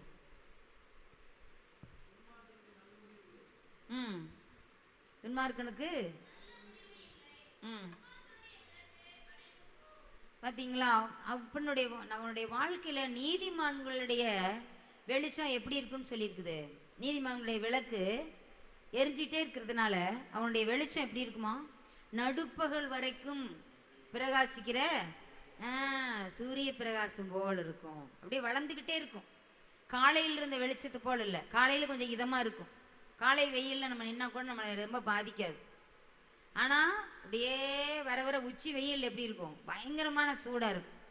அது மாதிரி நீதிமான்களுடைய வெளிச்சம், நீதிமான்களுடைய பாதை நடுப்பகல் வரைக்கும் அதிகமாக பிரகாசிக்கிற சூரிய பிரகாசம் போல இருக்கும். ஹல்லேலூயா. ஆனால் துன்மார்க்கர் அப்படி இல்லை, அவங்களுடைய விளக்கு அணைந்து போகும். பார்த்தீங்களா? தாயையும் தகப்பனையும் தூசிக்கிறவனுடைய தீபம் கார் இருளிலே அணைந்து போகும் அப்படின்ட்டு. தாயும் தகப்பனையும் யார் தூசிப்பா? துன்மார்க்கன் தான் தூசிப்பான். நீதிமான் என்ன செய்வான்? எல்லாத்தையும் காப்பாற்றுவான். நீதிமான் தன் மிருக ஜீவனையே காப்பாற்றுவான்னு சொல்லியிருக்கு. நீதிமான் எதை காப்பாற்றுவான்? தன் மிருக ஜீவனையே காப்பாற்றுறானா. அப்போ அப்பா அம்மாவை காப்பாற்றுமா போயிடுவானா? நீதிமான்கள் அப்படி இருப்போம். அப்பா அம்மா, உன் தாய் வயது சென்றவளாகும்போது அவளை அசட்டை பண்ணாதே. வயசாகும்போது பெற்றோருக்கு கனம் பண்ணணும். அதுதான் நம்மளுடைய வாழ்க்கையில் வெளிச்சம். பார்த்தீங்களா? அசட்டை பண்ணணும் அப்படின்னா எப்படி சொல்லியிருக்குது? துன்மார்க்குடைய விளக்கு அணைந்து போகும் சொல்ல மாதிரி தகப்பனையும் தாயும் தூசிக்கனுடைய தீபமும் எப்படி அணைஞ்சு போகுமா? கார் இருளே அணைந்து போகும். சும்மா இல்லை, சின்ன சின்ன வெளிச்சம் இருக்கும்போது அணையிறது இல்லை, நல்ல கார் இருளில் அணைந்தே போகும். நம்ம ரொம்ப ஜாக்கிரதையாக இருக்கணும். நம்ம விளக்கை குறித்து மிகவும் ஜாக்கிரதையாக இருக்கணும். இன்னைக்கு அணைகிறது உணர்றதே இல்லை. வேதத்தை தெரிஞ்ச பிள்ளைகளும் கூட உணர்றது இல்லை. சின்ன வயசில் பெற்றோர் கையை பிடிச்சிட்டு நடக்கிறது பெருசு இல்லை. பெரிய வயசுலேயும் அவங்க கையை பிடிச்சிட்டு நடக்கணும். அவங்க நம்ம கையை பிடிச்சிட்டு நடந்த காலம் ஒன்று இருக்குது. இப்போ அவங்க நம்ம கையை பிடிச்சிட்டு நடப்பாங்க. அப்போ நம்ம அந்த இடத்துல என்ன செய்யணும்? பொறுமையாக அவங்கள காப்பாற்றணும். நம்மளுக்கு வேலைகள் அதிகம் உண்டு, அவசரமான உலகம், வேகமான உலகம். இப்படிப்பட்ட உலகத்திலையும் நம்ம எப்படி செய்யணும்? என்னுடைய ஆட்டு மந்தைகள் கறவல் ஆடுகளாக இருக்குது, குட்டிகளாக இருக்குது, வயசான ஆடுகள் இருக்குது. நான் என் மந்தையை வேகமாக ஓட்டிகிட்டு வந்தேன்னா அவைகள் வழியிலேயே மாண்டு போயிடும். அதனால் நான் மெதுவாய் நடத்திட்டு வர்றேன் அப்படின்னு சொல்லிட்டு யாக்கோபு சொல்கிற மாதிரி நம்ம குடும்பத்தை மெதுவாய் நடத்தவும் நான் கற்றுக்கொள்ளணும். ஹல்லேலூயா. அப்படியாக அப்படி சொல்லும்போது அந்த விளக்கு என்ன செய்யும்? தொடர்ந்து எரிஞ்சிட்டே இருக்கும். இப்போ ஒரு தீபத்தை எடுத்துகிட்டு நம்ம போகிறோன்னு வைங்க, ஒரு விளக்கை வேகமாக நீங்கள் ஓடி பாருங்க, அந்த லைட்டை வச்சுக்கிட்டு அப்படியே ஒரு சின்ன விளக்கு இருக்குதுன்னா அப்படியே அதை பவ்யமாக கொண்டு போவோம். அப்படியே அணையாமல் அதுக்கு ஒரு அப்படியே மூடி வச்சு கையை வச்சு இப்படி மூடி காற்று அதிகமாக வீசுச்சுன்னா அந்த இடத்துல என்ன செய்வோம், அதுக்கெல்லாம் ஒரு அணைப்பு கட்டி அப்படியெல்லாம் வைப்போம். காற்று அடித்தாலும் அந்த அணையாத மாதிரி அந்த இடத்துல இல்லை வைப்போங்க. நம்ம கேண்டில் நம்ம வச்சுருந்தோமே, அது சுற்றியில் என்ன வச்சுருந்தோம், ஒரு கண்ணாடி பெட்டி அதுக்குள்ளே வச்சுருந்தோம். அதனால தான் அது என்ன செய்யலை, அணையாமல் எரிஞ்சிட்டு இருக்குது. ஹல்லேலூயா. அப்போ அந்த மாதிரி நம்மளுடைய வாழ்க்கையில் ஆண்டவர் கொடுத்துருக்குற அந்த விளக்கை நம்ம கடைசி வரைக்கும் நம்ம காப்பாற்றணும் அப்படின்னா நம்ம நீதிமான்களாக இருக்கணும், குணசாலியான ஸ்திரீகளாக இருக்க வேண்டும். அப்போது மாத்திரமே நம்ம விளக்கு அணையாமல் இருக்கும். ஆனால் துன்மார்க்கனுடைய விளக்கோ அணைந்து போகும். இப்போ நம்ம மூன்றாவதாக அணைந்து போன ஒரு விளக்கை குறித்து பார்த்தோம். முதலாவது எரிந்து பிரகாசிக்கிற விளக்கை குறித்து தியானித்தோம். அடுத்தது அணையாத விளக்காகி குணசாலியின் ஸ்திரீ விளக்கு பார்த்தோம். மூன்றாவது துன்மார்க்கலின் விளக்கை குறித்து பார்த்தோம். அடுத்ததாக நம்ம பார்க்கிறோம், நான்காவதாக மரக்காலால் மூடி வைத்த விளக்கு. மத்தேயு 5:15 நம்ம வாசிப்போம். மரக்காலால் மூடி வைத்த விளக்கு. விளக்கை கொளுத்தி மரக்காலால் மூடி வைக்காமல் விளக்கு தண்டின் மேல் வைப்பார்கள், அப்பொழுது அது வீட்டிலுள்ள யாவருக்கும் வெளிச்சம் கொடுக்கும். ஹல்லேலூயா. இப்போ இதுலேயே நம்ம 2 விளக்குகளை குறித்து பார்க்குறோம். அடுத்தது நான் அதை குறித்து சொல்ல போகிறேன். மரக்காலால் மூடி வைத்த விளக்கு என்றால், மரக்கால் கட்டிலின் கீழ் என்றெல்லாம் நம்ம அந்த இடத்துல வாசிக்கிறோம். அந்த சுவிசேஷ பகுதிகளில் நம்ம வாசிக்கிறோம். மரக்காலின் கீழோ அல்லது கட்டிலின் கீழோ யாரும் விளக்க வைக்க மாட்டாங்க. அது எல்லாருக்கும் தெரியற மாதிரி உயரத்தில் அது வைப்பாங்க. இப்போ நம்ம இந்த விளக்குகள்லாம் பாருங்க, நம்ம மேலே தான் வச்சுருக்குறோம். தரையில் இங்கே வச்சோம்னா ஒயரிங் பண்ணுறவனுக்கு ரொம்ப ஈஸி. மேலே ஏறி ஏணியெல்லாம் தேவையில்லை, ஒரு குதிரை தேவையில்லை.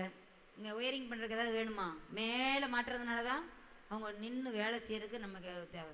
அதே கீழே வச்சுட்டா ஈஸியாக லைட்டு போட்டு போயிடுவாங்க. ஆனால் யாருக்காவது பயன் இருக்குதா, ஒருத்தருக்கு மேலே காலுக்கா லைட் அடிக்குது. மேலேருந்து அடித்தா தான் எல்லாத்துக்கும் நம்ம பயன்படுது.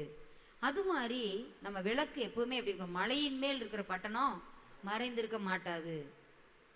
அது மாதிரி அப்போ நம்ம விளக்கு வந்து உயரமான இடத்துல நம்ம இருக்க வேண்டும். உன்னதங்களிலே அவரோடு ஒரு உட்காரும்படிக்கு நமக்கு அருள் செய்திருக்கிறார். ஹல்லேலூயா. ஆகவே நம்ம எல்லாருக்கும் நம்ம வந்து மரக்காலால் மூடி வைத்தா, மரக்கால் என்பது நம்ம தொழில் வேலையை குறிக்கிறது. மரக்கால்னு சொல்ல 2 மரக்கால் வார்கோதுமை என்ன சொல்லுவோம். ஒரு படின்னு சொல்லும்போது ஒரு படி, பக்கான்னு சொல்லும்போது 2 படி சேர்ந்தது ஒரு பக்கா. பொரியெல்லாம் பார்த்தீங்கன்னா ஒரு பக்கா 2 பக்கா போடுங்கன்னு சொல்லுவோம். பொரி கடையில் போய் ஒரு பக்கான்னு சொல்கிறது 2 படி. ஒரு மரக்கால்னு சொல்லும்போது வந்து 10 படி சேர்ந்தது ஒரு மரக்காலாமா, 10 படி சேர்ந்தது ஒரு மரக்கால். அது மாதிரி நிறைய அளவுகள் இருக்குது அந்த இடத்துல. அப்போ அந்த மரக்கால்னு சொல்லும்போது தொழிலை நமக்கு காட்டுகிறது. நம்ம வந்து நம்மளுடைய விசுவாச வாழ்க்கையானது நம்ம மரக்கால் வைத்து நம்ம மூடிவிடக்கூடாது. நம்மளுடைய விளக்கு நாம அந்த வெளியே மற்றவர்களுக்கு பயன் தரக்கூடிய ஒரு விளக்காக காணப்பட வேண்டும். பயன் இல்லாத மரக்காலால் மூடி வைத்த விளக்காக நம்ம காணப்படக்கூடாது. பயன் தரும் விளக்காக, விளக்குத்தன்மை வைக்கப்பட்ட விளக்காக நம்ம காணப்பட வேண்டும் என்று இந்த வசனத்தில் நம்ம பார்க்குறோம். விளக்கு தண்டின் மேல் உள்ள விளக்கு அது வந்து பயன் தரும் விளக்கு. அது அநேகருக்கு பயன் தரக்கூடிய விளக்காக இருக்கிறது என்று சொல்லி நம்ம அந்த இடத்துல அந்த வசனத்தினுடைய கடைசி பகுதி என்ன சொல்லுது,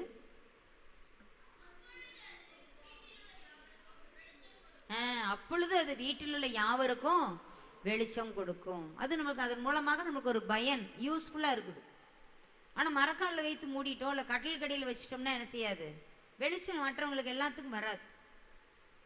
கட்டிலின் கீழ் சொல்லும்போது சோம்பேறியான ஒரு வாழ்க்கையை குறிக்கிறது, சோம்பலான ஒரு வாழ்க்கை, மற்றவர்களுக்கு எந்த வகையிலும் ஒரு முன்மாதிரியற்ற ஒரு வாழ்க்கை, வெளியவே தெரியறதில்லை, அப்படியே அந்த படுக்கைக்கு கீழே வச்சிடுறது. அப்போ அது வந்து ஒரு முன்மாதிரியான ஒரு வாழ்க்கை இல்லை, சோம்பல், சுறுசுறுப்பு இல்லாத ஒரு தன்மை, மற்றவர்கள் பின்பற்றக்கூட முடியாத ஒரு காரியத்தை அது காட்டுது. நம்மளுடைய விசுவாச ஜீவியமானது, கர்த்தருக்குள்ளாக வளரக்கூடிய ஜீவியமானது ஒரு தொழிலோ அல்லது எந்த ஒரு காரியமோ அந்த வாழ்க்கையை, சாட்சியுள்ள வாழ்க்கையை மறைச்சிடக்கூடாது. நம்ம சாட்சி எப்படி தெரியும், இன்னைக்கு நம்ம ஆலயத்துக்கு வரோம் அப்படின்னு சொன்னால் ஒரு மாதத்தில் இத்தனை வாரம் இருக்குது, இவ்வளோ வாரம் நம்ம வந்து ஆலயத்துக்கு வந்திருக்கிறோம் அப்படின்னா, ஒரு கல்யாணத்துக்கு போனீங்கன்னா என்ன செய்கிறாங்க, அது எப்படியாவது அந்த வீடியோ கவர் பண்ணுறாங்க, நான் எப்படியாவது இந்த இடத்துல நம்ம வீடியோ பார்த்துட்டோம்னா இன்னைக்கு 4 கல்யாணம் இருக்குது, ஒவ்வொரு கல்யாணத்தையும் நம்ம தலைவாது காட்டிடணும்.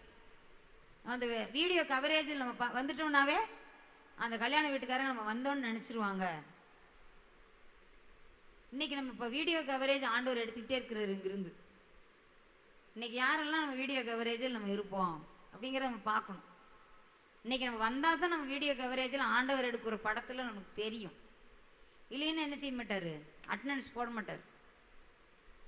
பொதுவாக இருக்கக்கூடிய உலக பிரகாரமாக இருக்கிற ஒரு மனுஷன் என்ன செய்கிறாங்க, இப்போ பயோமெட்ரிக் ஏதோ ஒன்று வச்சிடுறாங்க அட்டண்டன்ஸ். இப்போ நம்ம அட்டண்டன்ஸ் நம்ம எப்படி இருக்குது, தேவனுடைய பிள்ளைகள் சாட்சியுள்ள ஒரு வாழ்க்கை நம்ம காணப்படணும். விளக்கு தண்டின் மேல் நம்ம காணப்படுறோமா, இல்லை நம்ம மரக்காலின் கீழே இருக்கிறோமா, படுக்கையின் கீழே இருக்கிறோமா, ஏதாவது ஒரு சாக்கு போக்கு சொல்லிட்டு நம்ம இருக்கிறோமா? நம்ம விளக்கு இப்போ எல்லாருக்கும் தெரியுதா? உங்கள் விளக்கு எருளாகாதபடிக்கு எச்சரிக்கையா இருங்கள் அப்படி சொல்லுது. ஒருவரும் உன் விளக்கை அணைத்து போட முடியாதபடி நீ ஜாக்கிரதையா இரு, உனக்குள்ள வெளிச்சத்தை பத்திரமா பாதுகாத்துக்கணும்னு சொல்றாரு. ஹல்லேலூயா. அப்போ அந்த மாதிரி நம்ம ரொம்ப கவனமா நம்ம இருக்கணும். நம்ம ரொம்ப ரொம்ப கவனமாக இருக்க வேண்டும். 5ஆவதாக நம்ம பார்த்துட்டோம், மரக்கால் முடிவத்தை பயனளிக்கும் விளக்கு, பயன் தராத விளக்கு 2 பார்த்தோம். அடுத்ததாக பார்க்குறோம் 6ஆவதாக வசனமாகிய விளக்கு. 2 பேதுரு 1ஆம் அதிகாரம் 19வது வசனம். 2 பேதுரு 1ஆம் அதிகாரம் 19வது வசனம்.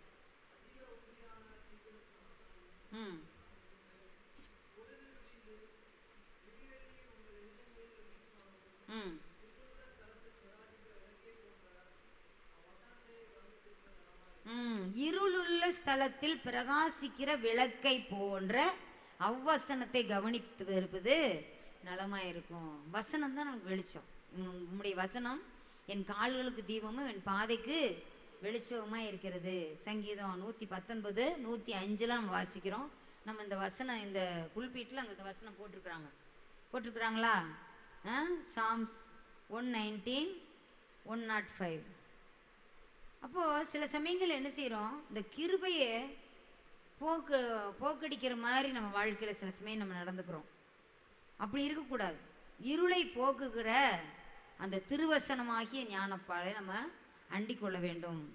பாருங்க என்ன சொல்லியிருக்கு, இருளுள்ள ஸ்தலத்தில் பிரகாசிக்கிற விளக்கை போன்ற அவ்வசனத்தை கவனித்திருப்பது நலமாயிருக்கும். இப்போ வசனம் தான் நமக்கு விளக்கு. வேதம் கட்டளையே விளக்கு, வேதமே வெளிச்சம் அப்படின்னு பார்த்தோம். அப்போ அந்த வசனம்ங்கிற வெளிச்சத்தில் ஜீவ வெளிச்சத்தில் நடந்திடுவோம், நாம் நடந்திடுவோம், சந்தோஷமாக நடந்திடுவேன், இயேசுவின் பின்னே நடந்திடுவேன் அப்படின்னு சொல்லிட்டு ஒரு சின்ன நம்ம பிபி பாட்டு பாடியிருக்கிறோம். அப்போ அந்த மாதிரி இந்த வசனம்ங்கிற வெளிச்சத்தில் நம்ம நடக்கணும். அந்த விளக்கு நம்ம விட்டுறக்கூடாது. வசனமாகிய விளக்கு எப்போதும் நம்ம கூட இருந்துகிட்டே இருக்கணும். அப்போ தான் அந்த வசனம் என்ன செய்யும், பாவ இருள், சாப இருள், ரோக இருள், நஷ்டம், குஷ்டம், நம்ம கஷ்டம், நம்ம இஷ்டம் போல வாழ்ந்த அந்த வாழ்க்கை எல்லாத்தையும் போக்கும், அத்தனையும் போக்கிடும். அப்படிப்பட்ட ஒரு வாழ்க்கையை நம்ம வாழணும் அப்படின்னா வசனமாகிய வெளிச்சத்தில் நம்ம நடக்கணும். ஹல்லேலூயா. வசனமாகிய வெளிச்சத்தில் நம்ம இருக்கும்போது அந்த இருளான காரியங்கள் எல்லாமே நம்ம விட்டு சென்று விடும். ஹல்லேலூயா. அடுத்ததாக 7ஆவதாக பரலோக விளக்கு. பரலோக விளக்கு வெளிப்படுத்தின விசேஷம் 21வது அதிகாரம் 23வது வசனத்தை வாசிப்போம். நகரத்திற்கு வெளிச்சம் கொடுக்க சூரியனும் சந்திரனும் அதற்கு வேண்டுவதில்லை, தேவனுடைய மகிமையே அதை பிரகாசித்தது, ஆட்டுக்குட்டியானவரே அதற்கு விளக்கு. ஹல்லேலூயா. ஆட்டுக்குட்டியானவரே அதற்கு விளக்கு. ஹல்லேலூயா. நகரத்திற்கு வெளிச்சம் கொடுக்க, பரலோகமாகிய அந்த நகரம், புதிய எருசலேம், புதிய வானம், புதிய பூமி உண்டாக்கப்பட்ட அந்த இடத்துல நகரத்திற்கு வெளிச்சம் கொடுக்க சூரியனும் சந்திரனும் அதற்கு வேண்டுவதில்லை. அங்கே இரவும் இல்லை பகலும் இல்லை. இப்போ பூமியில் பகலுக்கு வெளிச்சம் கொடுக்க எது இருக்குது, சூரியன், இரவில் சந்திரன். அது மாதிரி அங்கே எதுவுமே இல்லை. அதன் வாசல்கள் எப்பவும் பூட்டப்படுவதே இல்லை அப்படின்னு போட்டிருக்கு. பாருங்க, தேவனுடைய மகிமையே அதை பிரகாசிப்பித்தது, ஆட்டுக்குட்டியானவரே அதற்கு விளக்கு. ஹல்லேலூயா. அவரே அதற்கு விளக்கா இருக்கிறார். அடுத்ததாக நம்ம பார்க்கிறோம் அதே வெளிப்படுத்தின விசேஷம் 22:5 வாசிங்க. அங்கே ராக்காலம் இராது, விளக்கும் சூரியனுடைய வெளிச்சமும் அவர்களுக்கு வேண்டுவது இல்லை. தேவனாகிய கர்த்தரே அவர்கள் மேல் பிரகாசிப்பார், அவர்கள் சதா காலங்களிலும் அரசாளுவார்கள். ஹல்லேலூயா. தேவனுடைய மகிமை அங்கு பிரகாசிப்பித்தது அப்படின்னு 23வது வசனத்தில் வாசிச்சோம். 21, 23. இங்க என்ன சொல்லியிருக்குது? தேவனாகிய கர்த்தரே அவர்கள் மேல் பிரகாசிப்பார், அவர்கள் சதா காலங்களும் அரசாளுவார்கள். பாருங்க, அங்கே வெளிச்சம் எதுவுமே தேவையில்லை. ஆட்டுக்குட்டியானவர் அங்கே வெளிச்சம் விளக்கா இருக்கிறாரு. இங்க எப்படி இருக்குது? அந்த அக்கறைக்கு யாத்திரை செய்யும் சீயோன் சஞ்சாரி, ஓலங்கள் கண்டு நீ பயப்படண்டாம். இதில் பார்த்தீங்கன்னா அப்படி சொல்லியிருக்கு, குஞ்சாததின் விளக்காம் அப்படின்னு சொல்லிட்டு அந்த இடத்துல சொல்லியிருக்கிறாரு. ஆட்டுக்குட்டியானவருக்கு மலையாளத்தில் குஞ்சாடு, சின்ன ஆட்டுக்குட்டிக்கே அப்படி சொல்கிறாங்க, குஞ்சாடதின் விளக்காயாம் அப்படின்னு சொல்லிட்டு அந்த பாட்டில் அழகாக அந்த வரி வரும். அப்போது இந்த வெளிச்சம் பரலோகத்திற்கே அவர் வெளிச்சமாக இருக்கிறார். அப்போ அந்த பரலோகத்தில் திரும்பி வரும்போது அவர் ஆயிரமான தூதர்களோடு அப்படியே அந்த பிரசன்னத்தில் அப்படியே கடந்து வரும்போது ஒவ்வொரு தூதனும், காபிரியல் வந்து நின்னாரு, ஒரே ஒரு தூதன் தான். அந்த இடத்துல பயங்கர பிரகாசம். மெய்ப்பர்கள் என்ன செய்கிறாங்க? பயப்படுறாங்க. ஒரு தூதன் வந்ததுக்கு, ஒரே ஒரு தூதன் தான். அதே போல் மத்தேயில மரியாதை வந்து சந்திச்சும் போது என்ன வருது பாருங்க அந்த இடத்துல. 2ஆம் அதிகாரம், லூக்கா 2ஆம் அதிகாரத்தை எடுத்து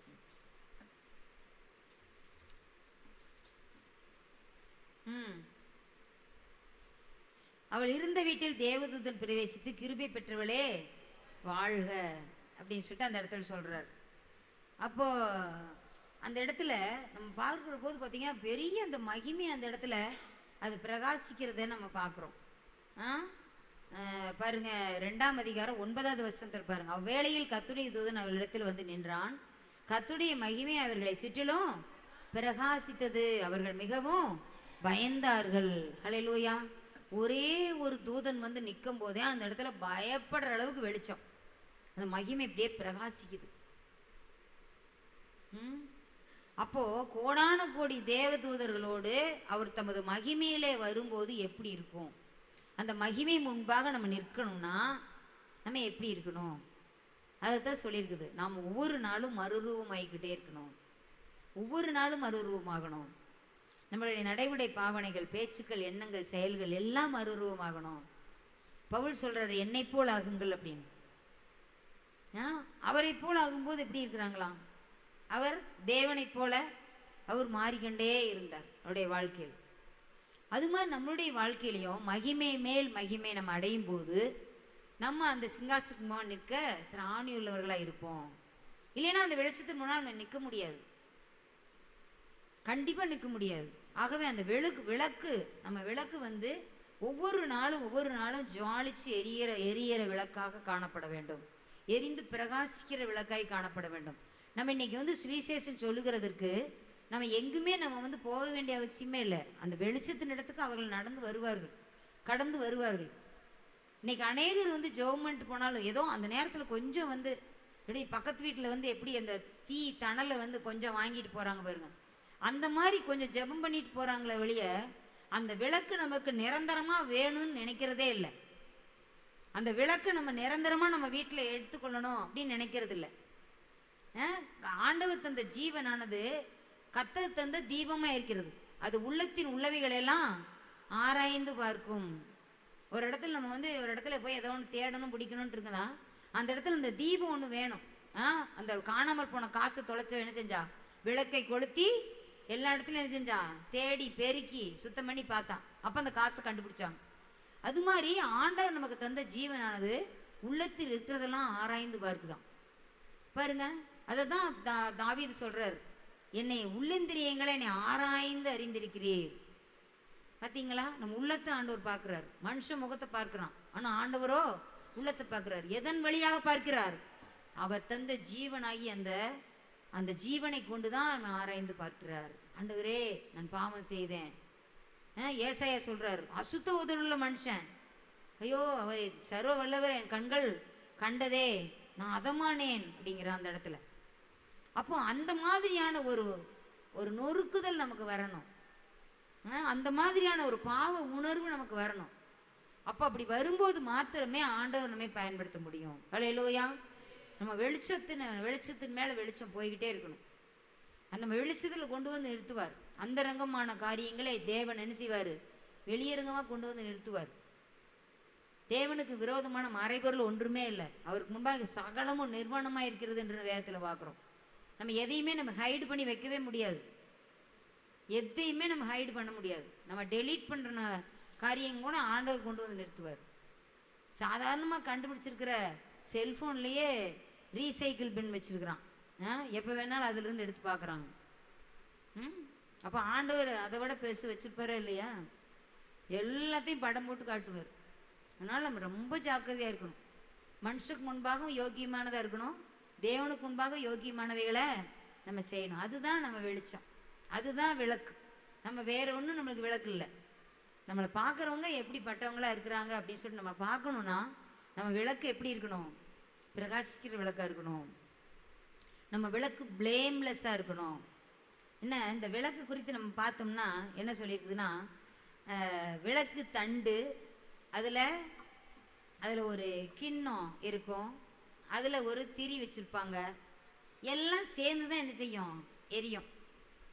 அப்போது அந்த திரி என்ன செய்யணும்? எவ்வளோதான் சுடர் விளக்கானாலும் தூண்டுகோல் வேணும்னு ஒரு பழமொழி இருக்குது. அது மாதிரி நம்ம ஒவ்வொரு நாளும் ஆண்டவரே என்னை என்னுடைய வாழ்க்கையில் அந்த பழைய நான் பெற்றுக்கொண்ட பழைய காலத்தில் நான் பெற்றுக்கொண்ட அந்த பரிசுத்த ஆவியானவரே வைத்து நான் ஓட்டிகிட்டு போகக்கூடாது. ஆண்டவர் ஒருத்தர் பரிசுத்த ஆவியானவர் கொடுத்துட்டாருன்னா, வரங்களை கொடுத்துட்டா, வல்லமையை கொடுத்துட்டா, திரும்ப அவர் எடுத்துக்க மாட்டார். கொடுத்தது தான். இப்போ நம்மளுக்கு கவர்மெண்ட்லாம் ஒரு வேலை கொடுத்தான்னா நம்ம ஏதாவது ஒரு சின்ன தவறோ ஏதோ ஒன்று இருந்துன்னா வேலையிலேருந்து உன்னை டிஸ்மிஸ் பண்ணுறேன்னு சொல்லுவான். ஆனால் ஆண்டவர் அப்படி இல்லை. அவர் பிள்ளையாக ஏற்றுக்கொண்டா பிள்ளை தான். அது தப்பு செய்யும்போது தகப்பனே நான் திரும்பவும் தப்பு செஞ்சுட்டேன் அப்படின்னு கெட்ட குமாரனை போல் திரும்ப வந்தால் திரும்பவும் என்ன செய்வார்? இல்லை உனக்கு ஒரு பொசிஷன் கீழே தான், திரும்ப உன்னை மகனால ஏற்றுக்க முடியாது, நீ அப்படி ஒரு மூலையில் இரு அப்படின்லாம் ஆண்டவர் சொல்ல மாட்டார். திரும்பவும் அதே பொசிஷன் கொண்டு வந்து ஆண்டவர் திரும்பவும் நம்மளை அலங்கரித்து நம்மளை உயர்த்தி வைக்க பார்ப்பார். ஹல்லேலூயா. அதுதான் ஆண்டவர். அப்போது நம்ம விளக்கு எப்படி இருக்கிறது? நம்ம விளக்கு தண்டு எப்படி நம்ம ஸ்ட்ராங்காக நிற்கிறோமா? நம்ம ஒரு விளக்கு அப்படின்னா அந்த விளக்கு நம்ம ஸ்ட்ராங்காக இருக்கணும்.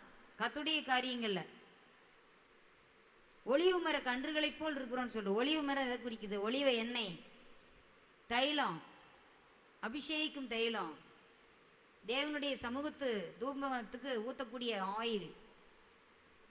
அந்த விளக்கு தண்டு மிகவும் ஜாக்கிரதை நம்ம வாழ்க்கையில். விளக்கு தண்டை ஒடிஞ்சு போகிறதுக்கோ அது மெலிந்து போகிறதுக்கோ நம்ம விட்டுறவே கூடாது.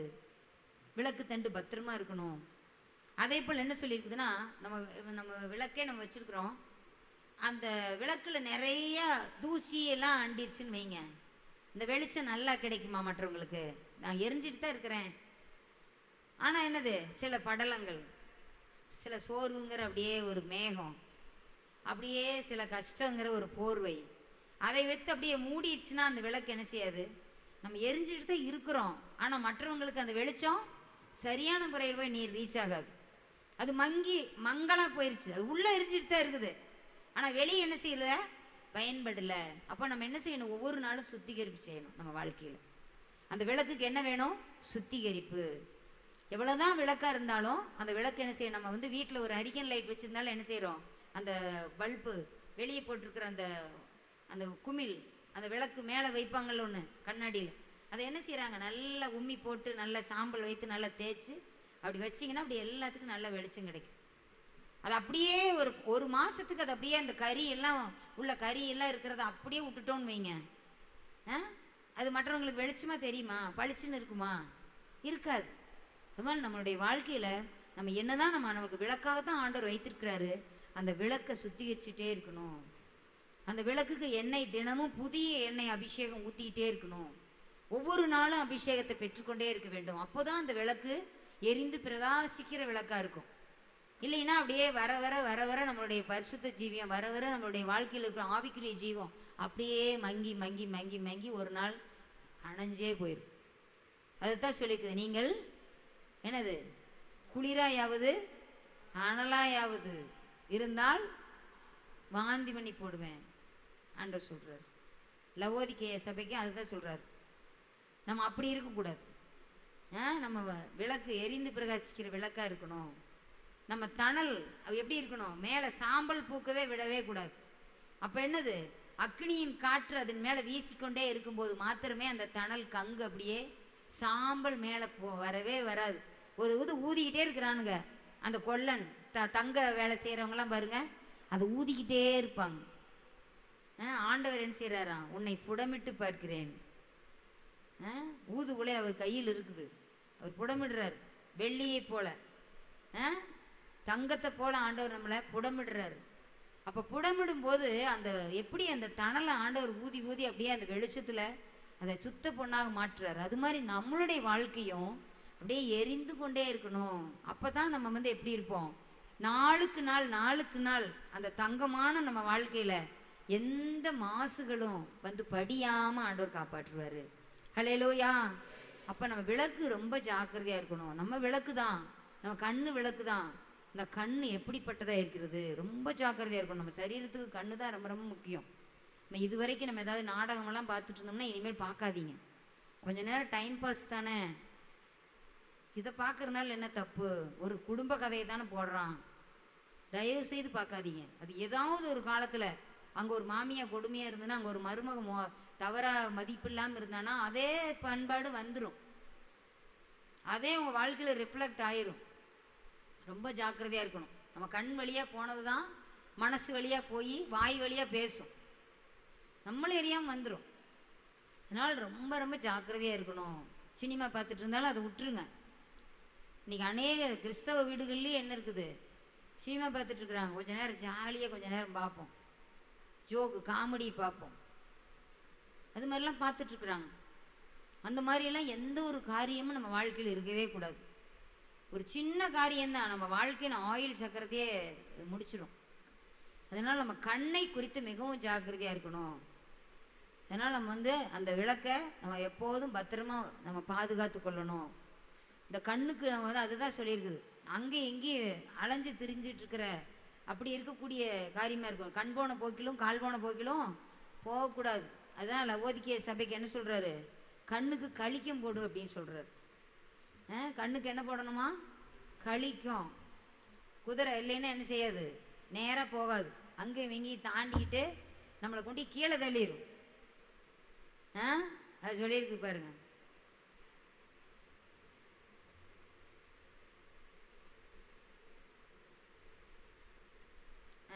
பத்து 18வது வசனம் கடைசி.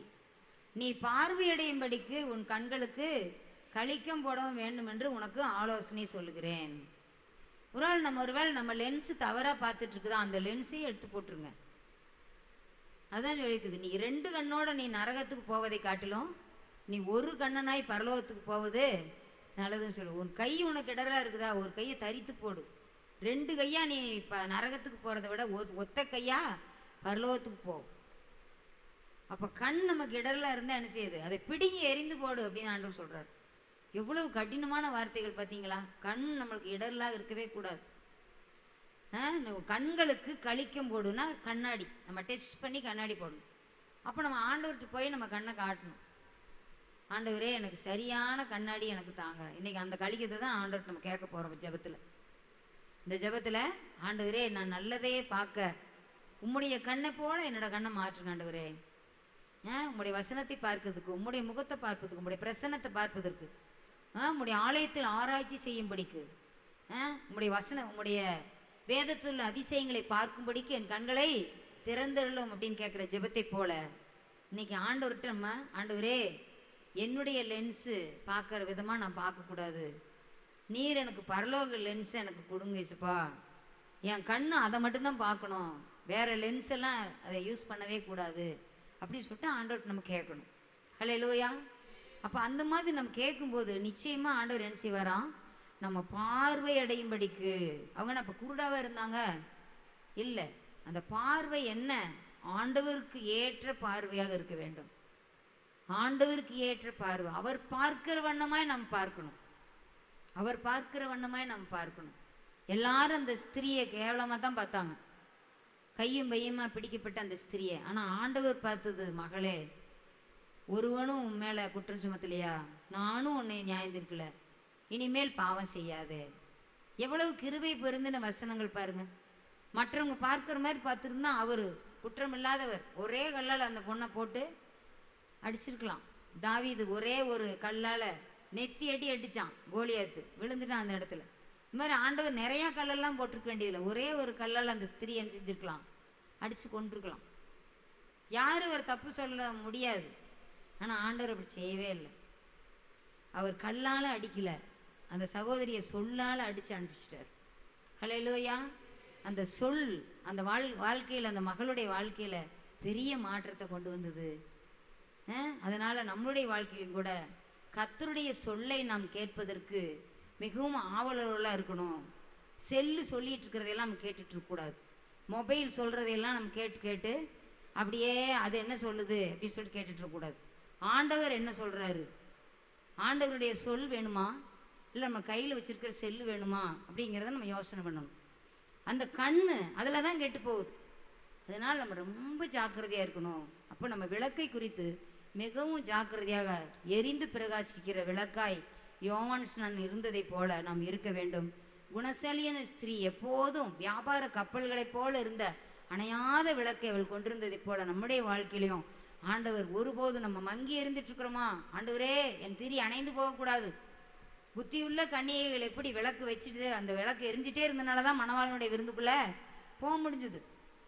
அது மாதிரி நம்மளுடைய வாழ்க்கையிலையும் கடைசி வரைக்கும் அந்த தீபத்தை பத்திரமா வச்சுருக்கணும். ஹல்லேலூயா. எந்த காற்றோ எந்த இதுவும் அணைஞ்சு போக விடவே கூடாது. அதற்கு மேலே நல்ல நம்ம பாதுகாப்பாக நம்ம பெற்றுக்கொண்ட அந்த வெளிச்சத்தை விளக்க பாதுகாத்து கொள்ளணும். அதே போல் எந்த சோர்வுகளாகிய வேலைப்பழு, சோர்வு, எந்த விதமான சாக்கு போக்கு அதெல்லாம் சொல்லிட்டு நம்ம விசுவாச வாழ்க்கையில் நம்ம விளக்கை நம்ம மூடி வச்சிட்டு இருக்கக்கூடாது. நம்ம விளக்கு எல்லாருக்கும் தெரியணும். உன்னுடைய வெளிச்சம் எல்லாருக்கும் முன்பாக பிரகாசிக்க கடவுது அப்படின்னு தான் சொல்லியிருக்கு. அப்போ நம்ம என்னது, இருளான அந்த பூமியில் நம்ம விளக்கு பிரகாசிக்கணும்னா ஒவ்வொரு வாரமும் நம்ம என்ன செய்யணும், நம்ம ரேஷன் கடையில் போய் அஸ்கா வாங்குகிறோம், அரிசி வாங்குகிறோம், பருப்பு வாங்குகிறோம், எண்ணெய் வாங்குகிறோம், எல்லாம் வாங்குகிறோம். ஆலயத்துக்கு வரும்போது என்ன வாங்குகிறோம், பரிசுத்த ஆவியாகி எண்ணெயை திரும்பவும் அதிகமாக பெற்றுக்கொண்டு செல்கிறோம். ஹல்லேலூயா. அதனால் நம்ம ஆலயத்துக்கு வரும்போது அது தனி ஸ்பெஷல் தான். ஆலயத்துக்கு நான் வரல, வீட்லேயே நான் ஜெபம் பண்ணுறேன், பரிசுத்த ஆவியானவர்கள் நிறைஞ்சு ப்ரேயர் பண்ணுறேன், எனக்கு அந்த எண்ணெயே போதும், வருஷத்தில் ஒரு முறை நான் திருவிருந்து எடுக்கிறேன் அதே போதும், அப்படி இல்லை. திருவிருந்து ஆராதனையில் நம்ம மறக்காமல் எல்லாரும் கலந்து கொள்ளணும். திருவிருந்து ஆராதனை நம்ம அசட்டை பண்ணவே கூடாது. கண்டிப்பாக அந்த வாரத்தில் எப்படி ஆயணும், எப்பாடுபட்டாகணும் நம்ம வந்துடணும். பண்டிகை நாட்கள்லாம் பாருங்கள், எத்தனையோ மைல் கடந்து கூட எல்லோரும் வந்துடுவாங்க. பஸ்கா பண்டிகை ஆசரிக்கிறதுக்கு நம்ம பஸ்கா தானே ஆசரிக்கிறோம். பஸ்கா பலியின் பண்டிகையை தான் நம்ம மாதந்தோறும் முதல் வாரத்தில் ஆசரிக்கிறோம். அதுக்கு நம்ம தவறாமல் கலந்து கொள்ளணும். அதுக்கு எந்த எக்ஸ்கியூஸும் சொல்லவே கூடாது, எந்த எக்ஸ்கியூஸும் சொல்லவே கூடாது. அப்போ அப்படியெல்லாம் நம்ம இருக்கும்போது நம்ம விளக்கு எப்படி இருக்கும், நல்லா ஜுவாலிச்சு எரியும். நம்ம வாழ்க்கையில் நம்ம இங்கே வரும்போது நம்ம அத்தனை ஆசீர்வாதங்கள் பெற்றுக்கொள்கிறோம். அந்த சரீரத்தையும் அந்த ரத்தத்தையும் பானம் பண்ணுறவர்களுக்கு நித்திய ஜீவன் உண்டு. அவன் வாழ்க்கையில் எதுவுமே அவங்க அணுகவே முடியாது. அவங்க பலன் அடைவாங்க. சரீரத்தில் பலன், ஆவியில் பலன், ஆத்மாவில் பலன், புதிய பலன் நம்மளுக்கு கிடைக்குது. ஹல்லேலூயா. அப்போ அப்படிப்பட்ட அந்த மரக்கால் ஆகிய எந்த ஒரு காரியம் நம்ம வாழ்க்கையில் இல்லாதபடி நம்ம வாழ்க்கையில் மற்றவர்களுக்கு பயனளிக்கும் வகையில் முன்மாதிரியான ஒரு வாழ்க்கையை வாழ்ந்து விட வேண்டும். அதே போல் வசனமாகிய விளக்கை நம்ம எப்போதும் ஏந்தி கொண்டே இருக்கணும். அந்த விளக்கு வசனத்தை நம்ம எல்லாத்துக்கும் நம்ம சொல்லும்போது, சிறு பிள்ளைகளுக்கு சொல்கிறோம், பெரியவங்களுக்கு சொல்கிறோம், பெண்களுக்கு, ஆண்களுக்கு, எல்லாத்துக்கும் சொல்கிறோம். அந்த வசனத்தை சொல்கிறது நம்ம எதை கொடுக்குற மாதிரி அவங்களுக்கு விளக்க கொடுக்குறோம். ஹல்லேலூயா. ஒரு டார்ச் லைட் கொடுக்குற மாதிரி அவங்க கையில் அந்த வசனம், சின்ன ஒரு வசனம் சொல்லி கொடுக்குறோமா அந்த சின்ன பிள்ளைகளுக்கு, அந்த வசனத்தின் மூலமாக அந்த குழந்தைங்க அது இது பண்ணுவாங்க, பலனடைவாங்க. தன் வாழ்க்கையில் ஒரு கஷ்டம் வரும்போது அந்த வசனம் அவங்க உள்ளத்தில் பேசும். நன்மையானதே தருவார் அப்படின்னா அந்த வசனம் அவங்கள்ட்ட பேசும். ஹல்லேலூயா. அப்படியாவது நம்ம தகப்பனையும் தாயையும் நீயும் கனம் பண்ணு அப்படின்னு அந்த வசனம் அவங்க சின்ன வயசில் படிச்சுட்டாங்கன்னா அது அப்படியே வெளிச்சம் வீசிக்கிட்டே இருக்கும் அவங்க உள்ளத்தில், அப்படியே உணர்த்திக்கிட்டே இருக்கும். நம்ம அந்த விளக்கு அப்படியே அவங்க உள்ளத்தில் அப்படியே அதை அடித்து காட்டும், ஃபோக்கஸ் பண்ணி காட்டும். அதை அப்படியே ஃபோக்கஸ் பண்ணி காட்டும் அவங்க வாழ்க்கையில். எப்போல்லாம் அவங்க தீமையை அந்த மதிக்காமல் கீழ்ப்படியாமல் இருக்கிறாங்களோ அப்போ அந்த உள்ளத்தில் அந்த வசனமானது என்ன செய்யும்? வசனம் அந்த லைட் அடித்து காட்டும். நீ வசனத்தை சொன்னே இல்லை, அன்னைக்கு இந்த வசனத்தை படிச்சு இல்லை, இந்த வசனத்தை அந்த போதகர் சொல்கிறது கேட்டே இல்லை அப்படின்னு சொல்லிட்டு உடனே அந்த ஃபோக்கஸ் பண்ணி அதை காட்டும். உடனே அந்த ரீப்ளே அப்படியே திரும்பவும் உள்ளத்தில் வந்து, ஆண்டவரே என்னை மன்னிங்க இயேசுப்பா, நான் இனிமேல் அந்த வசனத்தின்படி வாழ என்னை ஒப்பு கொடுக்குறேன் அப்படின்னு சொல்லிட்டு திரும்ப நம்ம ஒரு விஷயம் நம்ம ரீடெடிகேட் பண்ணிக்கிட்டே இருக்கணும். திரும்பவும் ஒரு விஷயம் நம்ம புதுப்பித்து கொண்டே இருக்கணும். வருஷத்துக்கு ஒரு தடவை புதுப்பிக்கிறோம், மாதத்துக்கு ஒரு தடவை புதுப்பிக்கிறோம், வாரத்துக்கு ஒரு தடவை புதுப்பிக்கிறோம், அனுதினமும் புதுப்பித்து கொண்டே இருக்க வேண்டும். ஹல்லேலூயா. ஒவ்வொரு நொடியும் புதுப்பித்து கொண்டே இருக்க வேண்டும். அப்படி நம்ம புதுப்பித்து புதுப்பித்து ஒரு வாழ்க்கை வாழும்போது நம்ம வாழ்க்கையில் இருக்கக்கூடிய எந்த விதமான வெளிச்சத்தையும் யாரும் திருட முடியாது. ஹல்லேலூயா. இருளானது அதை பற்றி கொள்ளவில்லை அப்படின்னு தான் வேதம் சொல்லுது. அப்போ எந்த இருளும் என்ன செய்ய முடியாது? அதை அஃபெக்ட் பண்ணவே முடியாது. நம்ம மற்றவங்களுக்கு வெளிச்சம் தான் கொடுப்போம், அந்த வெளிச்சத்துக்குள்ள இருள் வரவே முடியாது. ஹல்லேலூயா. அப்படிப்பட்ட ஆசீர்வாதங்களை ஆண்டவர் நமக்கு தந்து நம்மை ஆசீர்வதிப்பாராக. எந்த மனுஷனையும் பிரகாசிப்பிக்கிற அந்த வெளிச்சத்தை நோக்கி நம்ம கதறுவோம். ஆண்டவர் நிச்சயமாக நம்மளை அந்த பரலோக விளக்குக்கு நேராக நம்மை கொண்டு செல்வார். ஹல்லேலூயா. அப்போ நம்ம இந்த விளக்குகளெல்லாம், வசனங்கிற விளக்கு அதில் எல்லாம் நம்ம இருக்கும்போது தான் பரலோக விளக்கில் ஒரு நாள் நம்ம போய் அந்த வெளிச்சத்தில் நித்திய நித்திய நித்திய நித்தியமாக அந்த வெளிச்சத்தில் ஆடி பாடி சந்தோஷமாக இருக்க முடியும். ஹல்லேலூயா. இங்கேயே அந்த வெளிச்சத்தை தேடி வராதவங்க பரலோகத்துக்கு என்ன செய்ய முடியாது? வரவே முடியாது. இப்போவே நம்ம வேத வசனங்கிற வெளிச்சத்தில் நம்ம நாடி தேடி ஒவ்வொரு நாளும் அதை தியானம் பண்ணி வாசிக்கலினா அந்த வசனம்தான் நம்மை வழி நடத்தி செல்லும். வசனம்தான் நம்ம நியாயந்திருக்கும். வசனம்தான் நம்மளுக்கு வழிகாட்டும். ஹல்லேலூயா. ஆகவே அந்த கட்டளையே விளக்கு, வேதமே வெளிச்சம், போதக சிச்சையே ஜீவ வழி, அதில் அந்த ஒரே வசனத்தில் எல்லாமே அடங்கிடுச்சு. ஹல்லேலூயா. அப்படியாக ஆண்டவர் கொடுத்த அந்த கட்டளைகள்ங்கிற விளக்கில் நம்ம நடப்போம், வேதம்ங்கிற வெளிச்சத்தில் நம்ம நடப்போம். அப்போது அந்த போதக சிச்சைங்கிற அந்த சிச்சையை நம்ம ஏற்றுக்கொண்டு, ஆண்டவரே நீர் ஒவ்வொரு நாளும் என்னை கண்டித்து உணர்த்தும் அப்பா, வேதனை உண்டாக்கும் வழிகள் என்னிடத்தில் உண்டோ என்று பார்த்து நித்திய வழியிலே என்னை நடத்துங்க ஆண்டவரே என்று சொல்லி, உம்முடைய நல்ல ஆவியானவர் என்னை செம்மையான வழியிலே நடத்துவாராக என்று சொல்லி ஆண்டவர்கிட்ட நம்ம கேட்டு அந்த ஜீவ வழிக்கு நேராக நம்ம வாழ்க்கையை நம்ம நடத்துவதற்கு தேவன் தாமே நமக்கு உதவி செய்வாராக. நாம் ஜெபிப்போம். எங்களை மிகவும் நேசி வழிநடத்துகிற எங்கள் அன்பின் பரலோக பிதாவே, இந்த நல்ல வேலையை கட்டளிட்டதற்காக நமக்கு ஸ்தோத்திரம். ஆண்டவரே அப்பா, விளக்கை குறித்து நாங்கள் ஆண்டவரே தியானம் பண்ணோம். ஆண்டவரே அப்பா, 7 வகையான விளக்குகளை குறித்து பார்த்தோம். அந்த விளக்குகள் எப்படியெல்லாம் ஆண்டவரே, சில விளக்குகள் நாங்கள் பார்க்கிற போது துன்மார்க்கரின் விளக்கு, மரக்காலால் மூடி வைத்த விளக்கு, அந்த விளக்குகளைப் போல நாங்கள் காணப்படக்கூடாது ஆண்டவரே. எரிந்து பிரகாசிக்கிற விளக்காய் காணப்படணும். குணசாலியான ஸ்திரீ வைத்திருந்த அணையாத விளக்காக நாங்கள் இருக்கணும். விளக்குத்தண்டின் மேல் வைக்கப்பட்ட விளக்காக நாங்கள் இருக்கணும். வசனமாகிய விளக்கில் நாங்கள் எப்போது நாங்களே நடமாடும் நிருபங்களாக, வசனம் சுமந்து செல்லும் கழுதை குட்டிகளாக எங்கள் வாழ்க்கை காணப்பட வேண்டும் அப்பா. அப்படிப்பட்ட அந்த வெளிச்சத்தில் நீர் உலகத்துக்கு வெளிச்சமாக இருந்தேன் சொல்லியிருக்கிறீங்கப்பா. நீங்கள் உலகத்துக்கு வெளிச்சமாக இருக்கிறீங்கன்னு சொல்லியிருக்கிறீங்க ஆண்டவரே. ஆகவே நீர் காட்சி தன்ற வெளிச்சத்தில் நாங்கள் ஆண்டவரே நடந்து எங்களை காண்பவர்கள் உம்முடைய வெளிச்சத்தை எங்கள் வாழ்க்கையில் காணணும் ஆண்டவரே. அப்படிப்பட்ட கிருபை எங்களுக்கு தாங்க. எங்கள் கண்களை குறித்து நாங்கள் மிகவும் ஜாக்கிரதையாய் நாங்கள் பாதுகாத்து கொள்ள, கண்களின் உள்ளாக செல்லக்கூடிய காரியங்கள், காட்சிகள், எதுவும் உமக்கு பிரியமில்லாத காரியங்கள் எதுவாக இருந்தாலும் அவைகளை எல்லாம் இப்போதே நாங்கள் நஷ்டமும் குப்பையுமாக உதறித்தள்ள எங்களுக்கு உதவி செய்ய வேண்டுமாய் கெஞ்சுகிறோம் ஆண்டவரே. உமக்கு பிரியமானதை நாங்கள் பார்க்க, அதை நாங்கள் தியானிக்க, அதை எங்கள் இருதயத்திலே கொண்டு செல்ல, அதை எங்கள் மூளையிலே பதிய வைக்க எங்களுக்கு நீர் உதவி செய்ய வேண்டுமாய் கெஞ்சுகிறோம். ஆகவே அப்படியாக நீர் எங்களுக்கு செய்கிறதற்காக நன்றி ஆண்டவரே, நன்றி. ஆகவே நீர் தந்த ஜீவனாகிய ஆண்டவரே, உள்ளத்தில் ஆராய்ந்து பார்க்கும் அந்த ஜீவனை நாங்கள் எப்போதும், அது என்ன மனசாட்சி எங்களிடத்தில் என்ன சொல்லுகிறதோ அது தவறு, இதில் நடக்காதே என்று சொல்லி எங்கள் காதுகளுக்கு பின்னால் துணிக்கும் அந்த ஆலோசனையை நாங்கள் ஒவ்வொரு நாளும் நாங்கள் கேட்டு நடக்க எங்களுக்கு நீர் உதவி செய்ய வேண்டுமாய் கெஞ்சுகிறோம் ஆண்டவரே. அவ்வாறு நீர் செய்கிறதற்காக ஸ்தோத்திரம் ஆண்டவரே. இந்த வசனங்களை கொண்டு நீர் எங்களை ஆண்டவரே, எங்களை ஒரு விஷயம் எங்களை சுத்திகரித்து, ஒரு விஷயம் எங்களை மனம் திரும்ப வைத்து, ஒரு விஷயம் ஆண்டவரே எங்களை நீர் ஆண்டவரே திரும்பவும் எங்களை நீர் தகுதிப்படுத்தினதற்காக ஸ்தோத்திரம் ஆண்டவரே. எங்கள் வாழ்க்கையானது ஆண்டவரே மற்றவர்கள் எங்களிடத்திலே ஓடி வரக்கூடிய ஒரு வாழ்க்கையாக காணப்படட்டும் ஆண்டவரே. அப்பா, ராஜாக்களும் எல்லாரும் ஓடி வரத்தக்கதாக ஆண்டவரே எங்களுக்கு அந்த வெளிச்சத்தை எங்களுக்கு கொடுங்கள், அந்த நீங்கள் வைத்திருக்கிற வெளிச்சம் எங்களுக்கு தேவை என்று சொல்லி அவர்கள் எங்களிடத்தில் வந்து அவர்கள் ஆண்டவரை கேட்கும்படியான ஒரு வாழ்க்கை நாங்கள் வாழ எங்களுக்கு நீ உதவி செய்வனமாய் கெஞ்சுகிறோம். அவ்வாறு நீ செய்கிறதற்காக நன்றி. இயேசு கிறிஸ்துவின் மூலம் ஜெபங்கேளும் ஜீவனுள்ள நல்ல பிதாவே, ஆமென்.